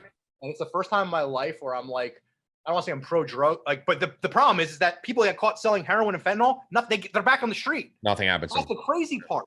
I have friends that got caught with a couple pounds of weed and their whole lives are fucked up. Yep. But that's where I don't understand how this thing works. I mean, there's so many quick fixes, Tommy. Like every drug should be. I mean, if cigarettes and booze are legal, everything else. Everything not legal. Everything else should be legal. I know it's crazy, but go look at the streets of Philadelphia right now, or look at most fucking ghettos right now, and people are just shooting up on the streets, leaving needles. I mean, that's fucked up. That's so fucked up. We could have, if that shit was legal, maybe these people would. I don't know. Maybe it would be better. I know in Portugal they did that experiment and it seemed to work well. Listen, the bottom line is that it's going to be, if you mandate it, if you make everything legal, and it's all coming from, like, listen, call it the government, whoever it is, but if it's all coming from a reliable source, you're not going to get shitty coke and shitty heroin and the stuff that's really killing people. When people, you see it in California and you see it in New York all the time when there'll be these outbreaks. And I remember, because we used to do a lot of blow, especially when I was out in Cali, where you'll see people talking about, 17 people died because they bought blow and their jaws rotted and fucking their head because it wasn't blow. It had fucking, this fucking chemical in it. Well, if you legalize it fucking all, then yeah, people are going to get fucked up, but you could dilute it then at that point. You can make sure it's pure, and you could give a substance out to the people that they'll learn to control, like how they always talk about, with guns. When you teach gun control and when you teach young kids to respect the weapon, they're not going to run around shooting people. It's the people who've never been taught how to use a gun, and then they get their hands on a gun and they want to fucking fire it in the air, that are killing everyone. Always. And the ones that don't buy it legally and all that. Yeah, man. Yeah. It's upside down world, and it's really unfortunate. But once again, I'm going to go back to it again, man. It's like, if you could just better yourself, if you could just worry about your four walls and be the best human being you can be, I think that's how you change this world. I really do. Have you ever read the book, The Four Agreements? No. I really wanted, I mean, Sam knows it's a broken record. I talk to him about it all the time, but that book changed my life. When I was young, man. I was going through a rough time. I want to say 1998, 1999. And my mom left it by my bed one night. Mm-hmm. And I thumbed through it. And now I've gone to multiple seminars from the author, Don Miguel, and even his son, Don Miguel Ruiz. But the Four Agreements, they're very simple. But if you live your life this way, man, you could change your life. And it's been around for a long time, right? So the first one is be impeccable with your word, right? It sounds easy, but really being impeccable with your word. Now, that's not only to what I tell you, making sure everything's the truth, but also everything you tell yourself. That's the thing everyone misses out. Right? Yeah. Right. Don't take things personally. I have to work on this one big time. When someone doesn't call me back or text me back, or a comic doesn't hit me back right away, I'm like, I always take it personal. And then it leads into the next one, the third, don't make assumptions. Right. And then the last one, I feel like you and Sam always have done, and I learned from you, is to do your best. Mm-hmm. Right. And because you guys are hard workers, and really, it looks like you always do your best whenever you put your effort into something, whether it's a Twitter thread on Tom Hanks or sports, a couple of parlays. I know how much time and effort you put into those things. So I just really, I would love for you to read that book. I want to read it right now, because those 4 principles that you just spoke about right there are literally the things that I'm not saying I do them all the time, but I try to do, because it basically sounds like, when you go through that, it's, especially the don't make assumptions and, speak the truth. Like, I try to pride myself on being brutally fucking honest, not fucking, saying, what do I think this person's up to? Just running through it and not giving a fuck. And a lot of what you just said there is stop giving a fuck about stop putting these obstacles in your head, right? Like when I left the stock trading world to go into fantasy sports. And then when I walked away from my company to get into conspiracy, like, who fucking cares? Just do what the fuck, be true to yourself. Do what you want, what you feel, and then don't make assumptions on what's going to happen negatively, because our minds tend to always gravitate to the negative. Always, man. Always. So just don't think. Just do. Just do what your heart's telling you. It'll work out. I do think you and Sam and myself, we do, because most people make assumptions that are negative. Mm-hmm. Almost all people. Right. I do think that at least myself, I know, not with everything, but there are some things that I do think positive, and that's where I got some of these crazy. I mean, that's how I'm partners with Sam Tripoli. Right, yeah. I'm on these podcasts. People are like, "How'd you do it?" I'm like, "I don't know, man. It's just that you manifested it. You manifested. I threw the biggest rave in New Jersey when I started planning when I was 17 years old. Right. And people are like, "How the fuck did you do this?" I was 18 once it went off, but it was over a year of planning, and I was working with some of the biggest names in that world. As a 17-year-old kid, I mean, there was many times I couldn't get into the clubs. I had to get walked in by. Right, yeah. They're like, I'm 17, man. I can't get in. I have to have the owners, whatever. And it was crazy. I was working with some of the biggest DJs. This is before, I had to get phone cards to call these DJs in London. I couldn't just pick up the cell phone and call them. And it was crazy shit. I mean, we didn't have social media, so we had to go to all over and hand out flyers. It was really different and difficult and crazy, but I did it. And in my mind, when I went to my first rave in 1993, I told myself I was going to do this as a business someday. Right. I was going to do it. And there were so many things I wanted to fix, and I did it. You yourself, you are in the sports gambling business. How many people say they want to do that? Sam is a comedian and one of the most underrated, best comedians in the world. And what he was saying about Comedy Cast is 100% true. I'm in the comedy business. That's what I used to go and be a fly in the wall and watch those shows to try to just be a fraction of what he did on Tuesday nights at the Comedy Store. Those were ridiculous shows, the best show in the world. And now you have you had right before COVID, you had one of the biggest comedy clubs in the whole fucking East Coast that you were starting right there. You had guests coming in to the fucking dojo in overnight, like in a matter of a year. And it was about two years of work. But I mean, that's a good example. Another thing of I just went from having a room that was going to do comedy to all of a sudden I'm partners with Sam Tripoli and I'm flying people in from all over. I mean, crazy. It's still rocking and roll in the dojo. But my point is not to brag about my friends. My point is that if you think about, if you really put your mind to it, things can happen and you can do amazing things. And unfortunately, a lot of times we just think about the negative and the fucked up shit. But if you really get into that frequency, you don't have to think how it's going to happen, but you could do amazing fucking things in this world. It's scary because it's you could tell by how successful someone is or is going to be just by asking them 10 questions.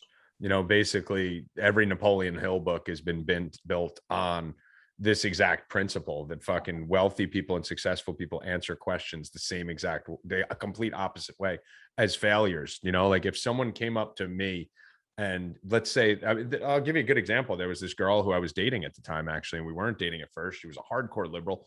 I actually got to reach out to her and see how she's doing. But the last time I talked to her, excuse me, I'm going to die. Hold on, I'm joking. Okay, I'm alive. But the last time I talked to her, she was teaching at a school and doing stuff she didn't really like and bartending, and she didn't want to be bartending. She wanted to be teaching at school. And finally, me and her got close and we were complete opposite sides of the spectrum. You heard me tell the story about her. And I was like, what do you want to do? And she's like, well, I'd love to do yoga and teach yoga, but I can't. I have my master's degree. I go, fuck your master's degree. Like, fuck your mom, fuck your dad, fuck your friends. If they don't support you in it, they're fucking frauds. You're going to die. Like, and that's what's going to happen. You're going to fucking die. And whether that's now or in 10 years or in 50 years, you're going to fucking die. Do you really want to fucking die thinking I could have been great at yoga? I'm like, you're fucking 28 years old. You got to do that shit right now. You're going to be a 45-year-old startup yoga instructor. So stop everything you're doing and go fucking do it. And we used to have these pep talks all the time, just about the mindset of failure, the fear that people let into their mindset. And when they talk about manifesting things, I know it sounds trite to you could do whatever you put your mind to, but we literally control the universe. Like, and once you get to do the things that me and you have done and Sam has done, where like I made a decision in March 2020 that I was going to fucking just go at the head of the cabal and get Chrissy Teigen taken off the internet. And I'm going to fucking fight with a list. Like I made this in my, and then it started happening, you know, like was we control it. This is all a fucking game, guys. This shit ain't real. Like our real selves are being cased in a human shell, but this shit ain't real. Yes. None of this is fucking real. This shit dies in 80 years, but everything inside of it goes on. And once you start to understand that we're just basically like a fucking Maserati engine in a broken down 80 Civic, like nothing here matters. Your friends don't matter. The connection you have with people and things is all that matters and nothing else. Yes, that's fucking amazing, man. And that's so fucking true. And it's not that, you know, The Secret was a great book, I guess, but I hated it actually. It bastardized it. Think and Grow Rich wipes its Think and Grow Rich wipes its ass with The Secret. Right. You know? And The Secret was once again almost go back full circle, like the Secret's fucking stupid. It's like what's it called? What were we just saying, like the baby boomer version of it. Like you know what The Secret is? The Secret is the fucking watered down government version of fucking outwitting the devil. Yeah. To make it look stupid, man. To make it look stupid and be like, because there's work involved. You don't think Sam put a lot of fucking work? No, just put a picture up in front of you of a Jaguar and you'll have a Jaguar. And listen, a lot of successful people do put the pictures up for motivation. And that's fine. But it's part of the process, not the process. But it's just a part of it. It's not just thinking about it. It's not just, oh, I'm going to meditate and think it. No, it's a lot more than that. But the bottom line is we can all get out of whatever situation we're in if we really want to. We really want to. And I know that could sound harsh if someone's in a really terrible situation, but it's like that meme. There's always that meme going around the internet where two people on a bus, right? And one's staring at the rock wall and others staring at the view, and one's all happy and one's freaking out and all nervous. Yeah.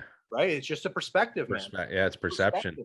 And the funniest thing, Romanelli, is if you talk to anyone, I mean, what is our life, right? Like I tell everyone, like the tough thing for me is I really feel like someone took a Men in Black flashlight and fucking zapped my memory. Like it's gone. And that's why I live the way I do right now, because I tell everyone, listen, all we have right now at 42 years old on September 2nd of 2021, all I have right now is what I'm going to accomplish next and a bunch of fucking memories. That's it. All my life is memories. Anything I've ever accomplished means nothing right now. It's all just a memory. So if me and you went outside and me and you went to the comedy club and had a dope night, that's nothing right now outside of a memory. Once I forget that, it never happened. So the thing we all need to understand is none of this fucking matters. Like anything you're doing right now is nothing more than a good or bad memory next week. It doesn't fucking matter. Nothing fucking matters. And once people start to understand that, they'll realize that, you know what? My best memories had nothing to do with money, had nothing to do with wealth. I wasn't watching TV. I wasn't fucking at a concert. My best memories were usually like hanging out in the basement, connecting with my friends, smoking weed, or fucking on a beach with someone you love and care about, doing dead shit, nothing for 8 hours, just getting sun and looking at the sky, or fucking smoking weed, staring at the stars. None of it's about fucking money. So if you really want to be fucking happy, just cut all this shit out. Get rid of your fucking apartment, get rid of your car, get rid of all this shit. Move to the fucking jungle, move to the woods, get a log cabin and get 20 people to go with you and be happy as shit. But no one will fucking do it because we're addicted to this shit. They're going to have us addicted to technology and addicted to money and addicted to power and addicted to all the shit that is truly the root of all evil. And the detachment process is hard, even for people like me and you who know it. We still can't detach. I was going to say all this shit that I've been preaching this shit, talking this shit, but I also have to reflect on myself. I always have one foot in the matrix, one foot out. It's hard. You can't get it. But like, it's hard. How I do it is like, yeah, I'm sick and tired of cooking and all that stuff. So I built a comedy club. So I built a little paradise in a place. Little pockets. Pockets. Yep. But you know, I mean, I say all the time that I just want to get a compound in the middle of the woods and have my friends. How many times have me and you said it? Yo, let's just go bartend on a fucking beach somewhere near the fucking jungle. Yeah. Like that would be my thing. Just give me one or two dudes. Give me you and one other person to fucking go down there and just build a fucking cabin and fucking find our own food and just live without money and just maybe serve drinks to tourists and talk shit about. That's my dream. Yes. Now, why am I doing all this? I have friends that have done it. Yeah. I have friends that have done They're happy. Yes and no. Here's the problem. Some of these people have, like, I just had a conversation with my best friends, my mentor, and he goes, I got to change. I go, what do you mean? He goes, the goal was to get an off the grid place in Costa Rica. He goes, but I'm in a town where it's all Americans. I have a mansion, a house. Yeah. I have maid. I have all these young girls. I'm at the bar every day. He's like, I'm just fucking living I'm living in LA in a town in Costa Rica. You're in a pond instead of the ocean. So he's like, I got to sell it all and go back. But, at least he could check himself. But I mean, it's normal because the bottom line is, dude, that is really pure happiness, just being one with the universe and all that. And all that. I don't want to say all that shit because it's real, but it's so trite. Like people just say it and it becomes trite. And I mean it. And I know you mean it. But the problem is it's very difficult to not eat meat when you've tasted steak, right? Like that's the problem. If you've never had steak in your life, it's real fucking easy to be a vegetarian. Go eat a fucking piece of filet mignon that Romanelli's cooking at his fucking restaurant. And then tell me how easy it is to be a vegetarian when you know what that shit tastes like. And that's basically what the problem with all of us is. Me and you know exactly what needs to be done. And if you give me a blank slate child, I will fucking train that thing. And I would trust you to train that thing to be a fucking spiritual street fighter, right? And be able to battle all this shit. But we've already tasted the technology and tasted the sex and the drugs and the money and the fame and the check mark and the 100,000 downloads. It's even when you just unplug from it, it's tough. That's why I pray for another lockdown. I think I'm the only person in America who fucking loved lockdown. I loved it. We had some great conversation. That's where me, you, and Sam really got close, right? Yeah. If we recorded those conversations and stuff, they were amazing. And I had when I was actually locked down for 3 months, some of the best times of my life. And it was all simple stuff. Remember how I used to get so excited about making bread? Yeah. And dumb shit, bro. Just dumb shit. All kinds of stuff was just amazing. Like, I'd get excited about writing a fucking thread on the internet, just because it was like, dude, Wayfair's going on. Let's go. Like, it was just, I could do what I loved and I wanted. And I realized like, that's what I love and want. I like fucking challenging my brain and my mind. You like making fucking bread. Like we all found like what we like to do during that time. And then sports starts back up. The fucking country opens back up and it's like, oh, back to the shit, like fucking, I want lockdown too. Bring it on. Bring the lambda fucking, bring it all. Lock us the fuck down again. Yeah.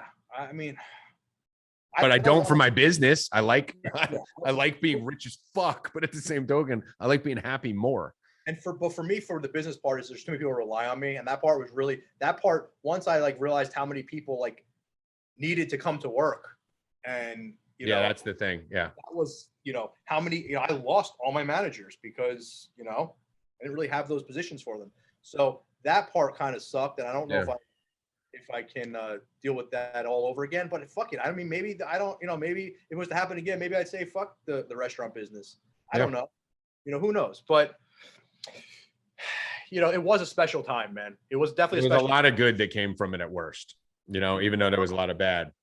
And that Discord era was also a lot of fun. We had so much fun. I was working my dick off that time period, but I'd come home and get in my basement and set up, and I'd be with you guys till 5, 6 in the morning. It was awesome.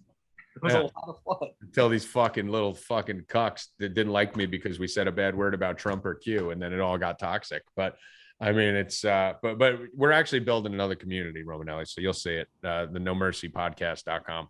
So I want you to be a big part of that. You're going to be a big part of it. You're not part of the family. You are the family. You're right there with Bobby and Kurt and Uncle Danny, and you're part of our crew with Rain and Pixie and the whole squad. So we're going to be providing another community like that. I just need to let football season get off the ground.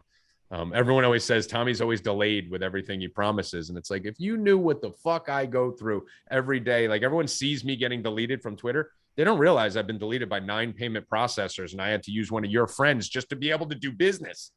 Like, I have payment processors taking me out. I have banks refusing us. I have checking accounts that have been shut down, betting sites that I bet on refusing my service. Like, it's way bigger than fucking Instagram. So, there's a lot of things. You're a patriot. I'm like, motherfuckers have no idea the sacrifice this guy made to talk about this shit. He could have his mouth shut and just be doing the sports thing and doing way better.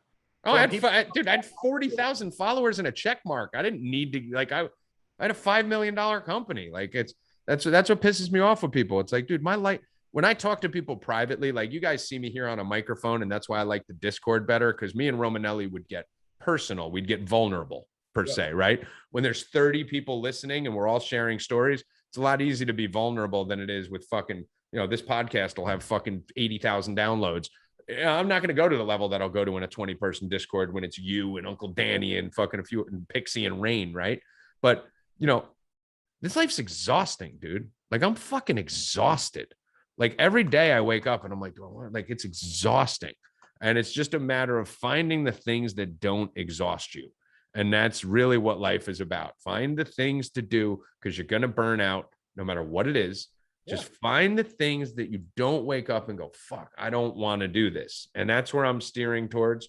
That's where you're steering towards. We're still on a journey. We can mentor people like a motherfucker, but me and you need to have our own private talks and mentor each other, because we're still fucked up and we still do dumb shit all the fucking time. Fuck yeah.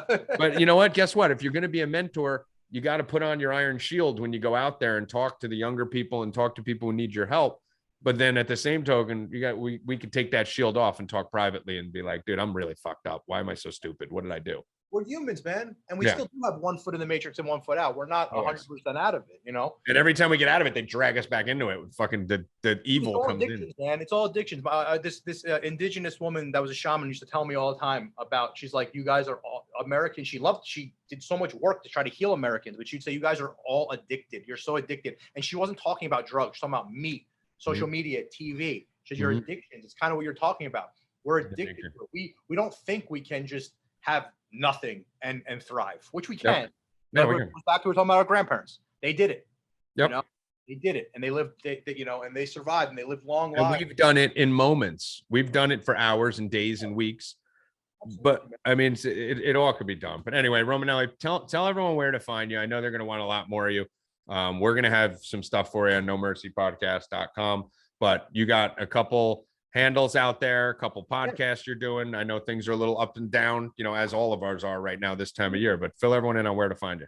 Okay. So Freethinker TV is my Instagram. Freethinker TV is my, Twitter. And then the Dojo of Comedy is Sam and I's comedy club in Jersey. A lot of the No Mercy fans have come out. Tommy comes out sometimes. We're going to be doing another big one in October for my birthday. We're planning it together right now. I'll be there. Sam will be out again very soon. He comes about 2 times a year to this little club in Jersey. And come out to the Dojo of Comedy under Instagram. We're the Dojo of Comedy East, and freethinker.tv. That's where you can find my podcast, The Freethinker Society with Mike Romanelli. The thing I'll tell you guys is, because I know a lot of you out there listening love Romanelli and you've become huge fans of Romanelli. And Romanelli, maybe it's because he's a better person, because he's definitely a better person than all of us, even though he won't say it. And maybe it's because he doesn't get mobbed with, thousands of DMs and all that kind of stuff. But I want to thank you for the way that you've treated my listeners and my Discord family that started off as the No Mercy people, whether it was Rain or Pixie or anyone else in that group. I get nothing but because you're more accessible than I am or Sam is, right? And partly because you're just a better person, no other reason. But what I want to tell you guys is you need to understand this. If you want to get close to myself, Romanelli, Sam, the way to do it is follow Romanelli. Go follow his account. I'm telling you, at Freethinker TV on Instagram and Twitter. If you DM him, he'll respond to you. And if you say, hey, I want to come to your restaurant, he'll meet you at the front fucking door. Like, this is a dude who will do that. I'm not saying this, like, if you tell him, hey, I got a couple guys, I want to come to the dojo and have dinner, like, he will go above and beyond to make sure to show you that you're loved and that you're taken care of. And he will find, even if he's running around like a chicken without a head, he'll find 2 minutes or 2 hours to talk to you while you're there, take a picture, hang out with you, and make sure your friends, you look cool in front of your friends too. So, make sure you follow this dude, because every time I've been there, I've been so impressed with how many of my quote unquote fans, our listeners, are closer with you than they are with me. They're like, oh, I come to the dojo every Tuesday. I love them. I love them. I love it. The Swarm and the No Mercy crowd are just, they're family here. And I love how comfortable a lot of them feel now. That's what's great. Yeah, I love it. It's amazing how comfortable they feel, and they become part of the show, and it's great. And I'm so thankful to all those people, man. And we're thankful to you, man. It's we all have a role in this battle, and we really appreciate you being you and keeping us all grounded, and keeping us looking past the fucking superficial mask that's put in front of us and to the light. So, Romanelli, I love you, brother. And I appreciate you. I'll give you a call probably after the show once we get this edited and chopped up. But make sure you guys check out, what's the exact handle for it? The Dojo of, just go to Freethinker TV. Go to Freethinker TV. You'll find everything from that. Go on.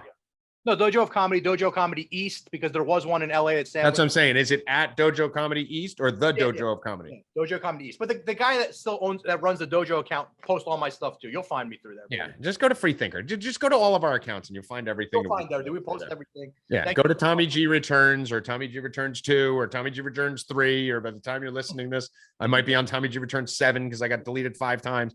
But I'm trying to start them all with Tommy G Returns. So if I get deleted, people think I blocked them. Like, I thought you blocked me because I went to your account and it wasn't there. Motherfucker, stop it.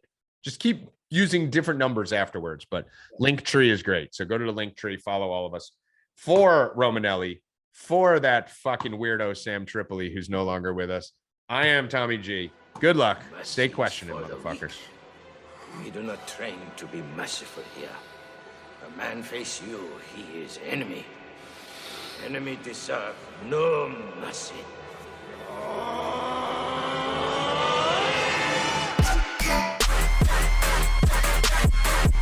Ain't no mercy. Ain't no mercy.